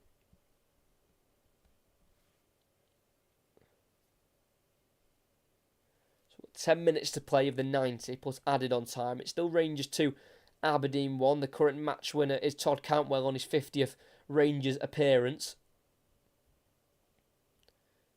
And we've just got settled possession with the back four of Rangers, with Suter on the halfway line, playing it over the top down the left for Cortez. Finds him. Final third, outside the area. On the byline, he crosses, which deflects off Jensen. And that'll be a corner for Rangers, who are just looking for that third goal to put themselves out of sight of Aberdeen.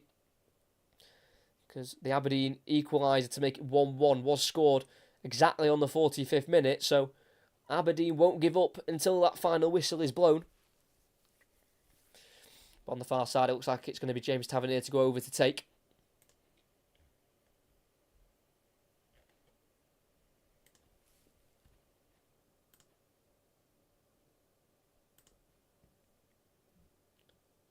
In it goes, deep. Goldson heads across. Cortez with the acrobatic attempt, but by Shinnie. Drops out to the Rangers right here towards McCausland, who fouls the Aberdeen man.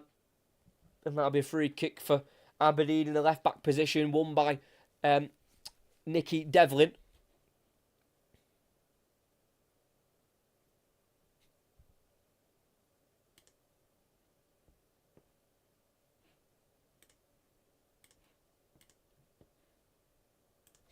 And the goalkeeper takes it. Again, just trying to get it as far into the Rangers half as possible. As yeah, that'll be a free kick here for Rangers. The ball was there to be won. Goldson went for it, and so did Duke. And it did look like Duke just left an elbow in there on Goldson. Yeah, that's a nasty one, that. Yellow card for Duke. I don't think there'll be any more given than that. We do have VAR with Greg Aitken and Alan Mulvaney. Mulvaney. Sounds a bit more Scottish, that, doesn't it? You could definitely see the bruise that's going to leave on Goldson. That's a full elbow in the side of the eye there.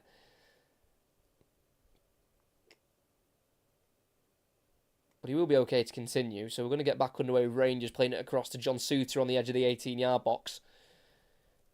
Not got no one pressing him at the moment, and goes back across to Goldson. High ball down the right channel. Can he find Fabio Silva? Headed down by Jensen. Not cleared very well by McKenzie. Through for Tavernier, who goes forward. Headed forward by McKenzie again. Held up by Duke on halfway, who just loses his balance. And it'll be Cantwell to take over as Rangers try and break. Out to the left here to Cortez. The number 16. He's running at Devlin here in the final third. Tries a 1-2 with Yilmaz, but Yilmaz will feed it to Cantwell instead, who keeps it away from Polvara at the moment. It's now with Lundstrom, midway side the Aberdeen half. He's just come out to this left-hand side to keep the build-up play flowing for Rangers. As Tavernier goes out to the right now to Sterling. Forward for McCausland. Try to drive on the inside. He does do just that and lays it off for Tavernier. Back out for Sterling. McCausland again. Now Lundstrom out to the right to Sterling. Lifts it forward to the edge of the area to Tavernier. Clever ball there from Sterling. Kept away from Garson man by Tavernier. Now Cortez slips on the ball. Gives it away. Shinnie to Phillips. Turns away from Tavernier. And plays it through for Duke. That's a great bit of play from Phillips. Duke charging down the left, very isolated. He gets around Sterling, almost falling off balance, but Duke continues towards the byline, tackled there by Goldson. And Sterling goes down the line. McCausland keeps it in. Slide tackle there from Phillips. And that'll be a throw-in for Rangers. Nearly got him behind there, Duke, down the left-hand side, as it was really good midfield play there from Killian Phillips, who did a nice little turn to get away from Silva. As we're going to get another change here for Rangers, and it's going to be a debut for their new signing in the January window. Mohamed Diomande, an Ivorian central midfielder, signed on a loan from Norgeland, but has an optional fee of £4.3 million in the summer. Makes his debut just to strengthen that midfield once again for Rangers as they try and see this game out With 5 minutes of the 90 to play, they have a 1-goal lead at the moment, and they put themselves level on points with Celtic after they've both played a total of 24 matches.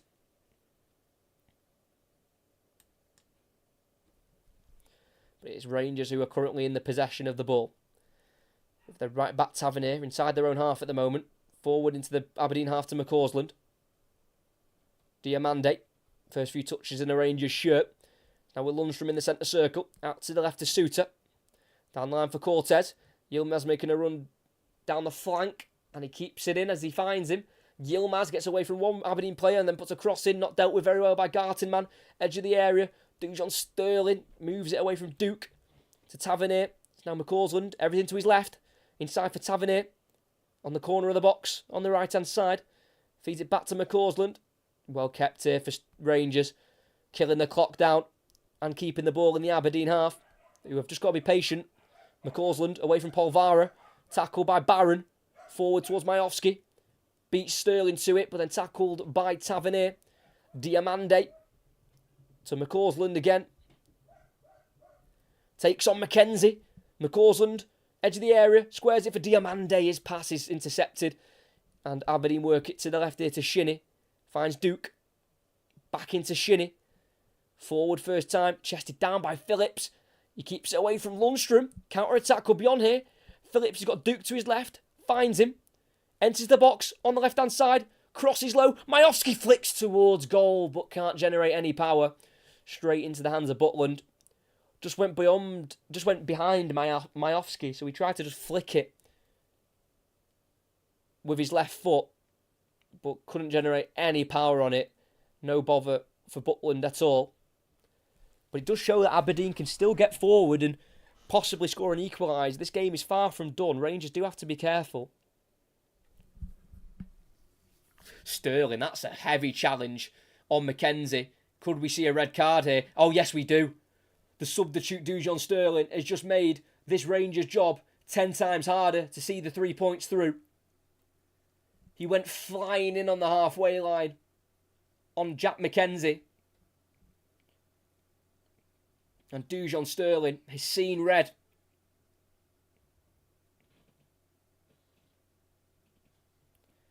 The ball was there to be won. He went flying in and Mackenzie got there first. Got none of the ball. Sterling had already committed. And he had the studs of his left boot showing. Catching Sterling. Warnock didn't even see it. Warnock was discussing tactics with his staff. But he still asked for the red card. As any good manager does. And it will be checked by VAR. But I highly doubt they'll overturn that one. It's reckless. It's out of control. It's silly from Dujon Sterling, who leaves his team down to 10 men with 2 minutes of the game, plus added on time. His eyes are on the ball, but you can't go in like that. Jack Mackenzie's done well to win the ball first, to make the challenge obviously look a lot more dangerous because Sterling doesn't even get a flick of the ball. Mackenzie's back to his feet. Both studs aren't showing, but it's the left foot where the studs are up, catching the Aberdeen left back. And the referee is going to be told to have a look at this. I'll be shocked if this is overturned.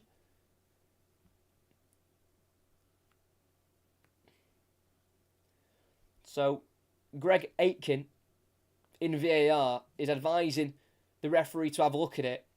It's out of control. The stud's up, catches the foot. The original decision is a red, and I think for me that should stand. He's gone in out of control. The ball's nowhere near. The ball's so far gone. For me, it's a clear left boot on top of the right boot of Mackenzie, and that's got to stay as a red for me. He's got to hold himself strong, and yet he's told him to get off. Love that from the referee. That's really strong refereeing there from Don Robertson, who's seen it back plenty of times from various angles and is stuck with his original decision, despite being told to go and have a look at the monitor. And I think, for me, don't get me wrong, it's not like he's got two boots showing, two studs show or anything like that. It's just more the way he's gone. It's so out of control. And it's more dangerous play. As I think Aberdeen have made a change, but they'll send the free kick into the box here. Headed backwards by Suter. Drops towards Morris, the substitute, whose shot is blocked. Comes out towards Garton, man. Parried by Butland. Forward. Polvara. Majowski. Shot. Oh, saved by Butland. And Rangers have got away with the first scare that they've had to face since going down to 10 men. The ball was put into the area by Shinnie. It was headed away by Suter, only as far as Morris, who was tackled by Cortez, fell to the right-hand side to Gartenman. Not a great save from Butland. It was played forward by Polvara in the 6-yard box. Majowski tried to shoot, and it was blocked. And in the end, it went, I think, for a goal kick for a free kick for Rangers in the end. Blocked from Goldson, which put it into the hands of Butland, and the block did seem to come off an arm of Goldson, but I don't think any handball will be given, as we've got 8 minutes added on here. One has already been played, and the substitute for Aberdeen was Connor Barron off, the central midfielder who provided the assist for the Aberdeen goal, and he's been replaced by right winger Shaden Morris. As it's an Aberdeen throw-in on the right-hand side, midway side, the Rangers half here, as they'll definitely fancy themselves to get an equaliser. They've already done it once in the first half. Can they do it again in the second to walk away with a point here? Throw-in goes to Shinnie. Across to the left to McKenzie. Working it away from McCausland. Sending it out to the left to Duke. Tries to outpace Tavernier, but there's no chance of that happening. Tackled in the defensive third there from Rangers. Then Lundstrom forward to Silva. Caught there by Polvara.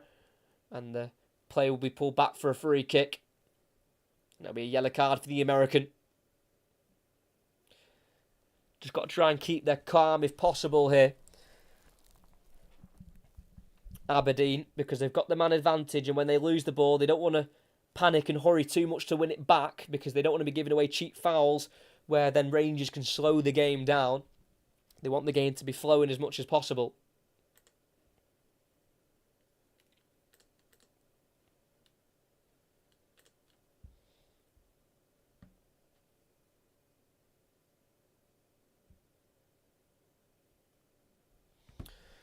And as I've said, there's a free kick. They're only just taking it now, Rangers. It shows when they win free kicks, you can kill 40, 50, 60 seconds with a free kick before you even take it.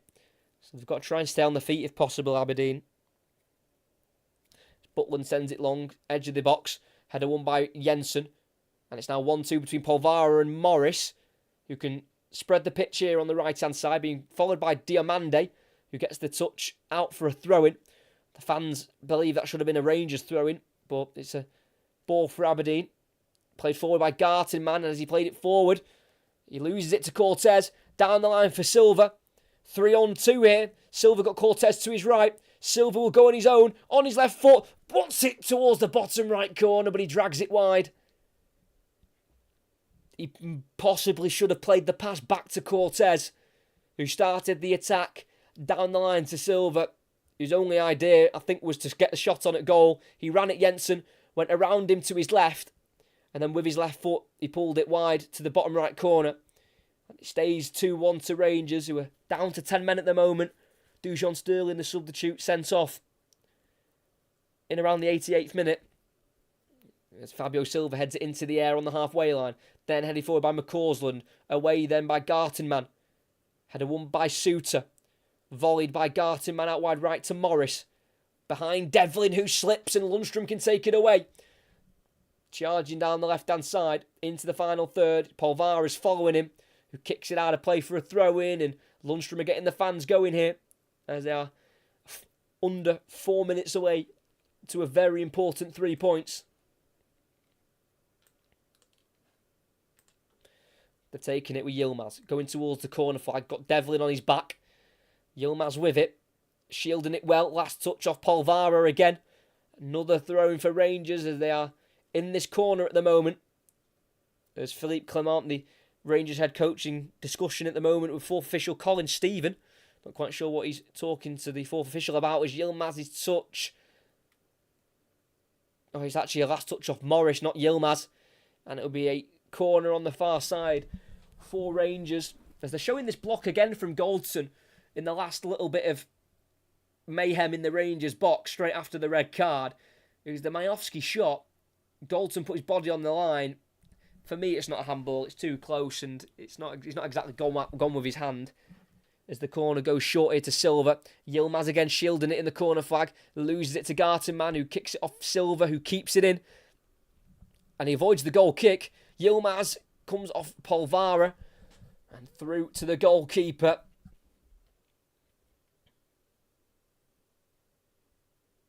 Who kicks out of his hands long. Looking for Majowski. Drops here into Cortez on the left-hand side. Turns away from Shinnie on halfway. The idea for Rangers is not to score, but just to keep this in the Aberdeen half. Cortez, right on that corner flag now. Kicks it off Devlin and wins another throw-in. This is a prime example of how to kill time when you're winning by 1 goal.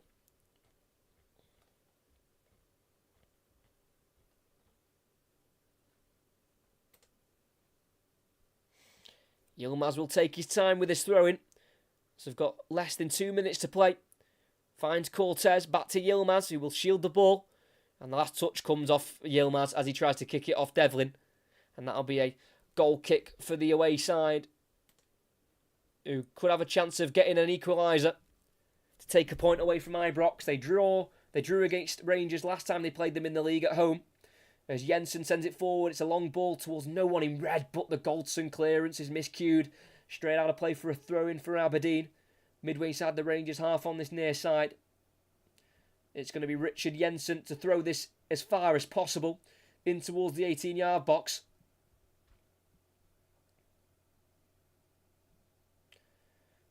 He throws it. It's such a long throw into the box. Header won by Goldson. McKenzie will chase it. He's got Silva on his back, and Silva takes it off him. He's got McCausland to his left here, Fabio Silva, as he keeps it away from McKenzie. Tackled, though, fairly by Shinnie. And Polvara, tackled by Tavernier. Loose ball drops to Lundstrom, who plays it out towards the corner flag on the right-hand side, but no one for Rangers there to chase it. And it's back into the hands of goalkeeper Kelleros. As with just under 20 seconds, just about 20 seconds to play of the 8 added on. He'll roll it in front of him. And he'll kick it long. This will be it. This will be that for Aberdeen. Suter's headed down to Polvara, away from Diamande. Polvara brought down there by Cortez, and he concedes the free kick. I can't hear them myself, but you can see the groans from the Rangers supporters. It's such an unnecessary foul. Majowski just gets in front of Cortez, who puts his leg across him to bring him down. And it's a prime position for a left-footed free kick for Aberdeen. 25 yards out, just to the right-hand side of the box. It's a fantastic distance. There's a lot of pressure on the free kick. It's now or never for Aberdeen, as we've played well over the 8 added on. They've got the left foot of Majowski and the right foot of Duke.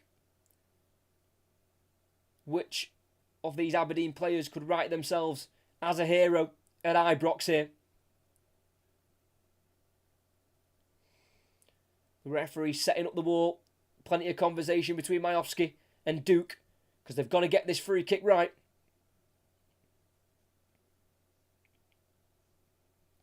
It looks like it's going to be Duke and the right foot of the Cape Verde striker. He will take it over the wall and just nearly under the crossbar. It's ever so close. It goes over the bar and there's a roar from Philip Clement as the referee blows for full time. Neil Warnock, in his first game in charge of Aberdeen, comes ever so close to nicking a point here at Ibrox, but it's not meant to be, as Aberdeen fall to another defeat in the league. It's their 10th of the season.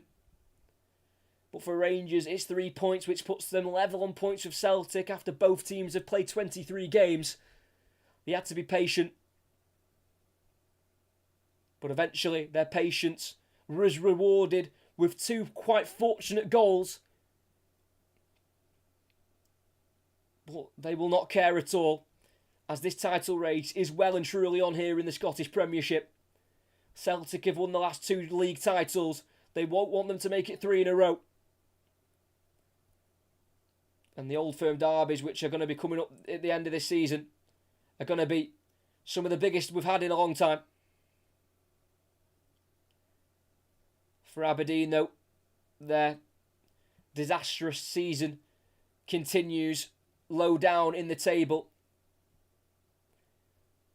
They had Europa Conference League football to deal with at the start of the season, which has derailed their league performance for the start of the season.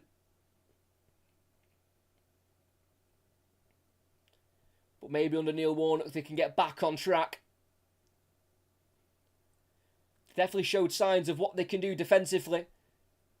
Their back four was pretty firm and pretty strong. It was the goalkeeper that let them down, as the first goal came in the 7th minute through Rabbi Matondo. It was a shot from the edge of the box from McCausland towards the bottom left corner, and Keller Roos, the goalkeeper, instead of parrying it wide, he parried it straight in front of Matondo, who's 6 yards out with his left foot, slammed it into the top left corner and gave Rangers an early lead. And that didn't deter Rangers to stop their domination. They had so much of the ball in the first half, 10 shots on goal, but only scored the one. And they were pegged back for 1-1 right on half-time. On the halfway line, Barron playing a blind ball over the top, looking for Majowski, and it found him perfectly into the box. He got around Goldson, lifted it over Butland into the bottom right corner. And after not doing a lot in the first half, they were able to get a goal to make it 1-1 going into the break. And into the second half, it took Rangers a little bit to get going. Made 2 changes after 10 minutes, bringing on Cortez and Silva. And them two really started to make a difference, especially Fabio Silva up front, being a bit more of a handful for the Aberdeen defenders. And Rangers retook the lead with 18 minutes to play. Tom Lawrence shooting from afar. It was straight at the goalkeeper, but it was hit with power. But once again, the way he parried it, straight in front of the Rangers attack, instead of pushing it out wide, fell straight for Cantwell, who with his right foot placed it into the bottom right corner underneath the goalkeeper to give Rangers a lead. But the drama didn't end there. 2 minutes of the 90 to play. Dujon Sterling was sent off after a reckless challenge on Jack McKenzie, and that made the remaining 10 minutes very nervy. Aberdeen tried to go for it, couldn't really conjure too many big chances. There was one in the first minute of added on time where Majowski had a shot blocked from Galton in the 6-yard box, but it wasn't meant to be for Aberdeen in their first game under Neil Warnock. But more importantly for Rangers, it is a win that puts them level on points with Celtic. It is their 10th win of the season at home in the league. It's 8 in a row now at Ibrox in the Scottish Premiership. They are yet to be beaten under Philippe Clement at home. They scored their 50th goal under their new head coach, with their goal from Rabbi Matondo. And can this season be the season where Rangers regain the league title once again? They've already won the League Cup. They're still in the Scottish FA Cup, where they play Ayr in the 5th round at the weekend. They're still in the Europa League, and they've shown very recently how they can go far in that competition. It's looking like a very interesting end for Rangers. For Aberdeen, it's just getting through this year, making sure they try and get into the top 6 for the back end of the season, and then move on for next season and try and rebuild to get themselves back up towards the top 4. But here tonight, it is Rangers 2, Aberdeen 1. Very tense ending. Shouldn't have been as hard for Rangers as it was. Obviously, going down to 10 men didn't help, but they had plenty of chances. 23 shots, 7 on target, 75% of the ball. But it tells you how good Aberdeen defended on the whole. They were just let down by their goalkeeper, who made 2 pretty big errors for me.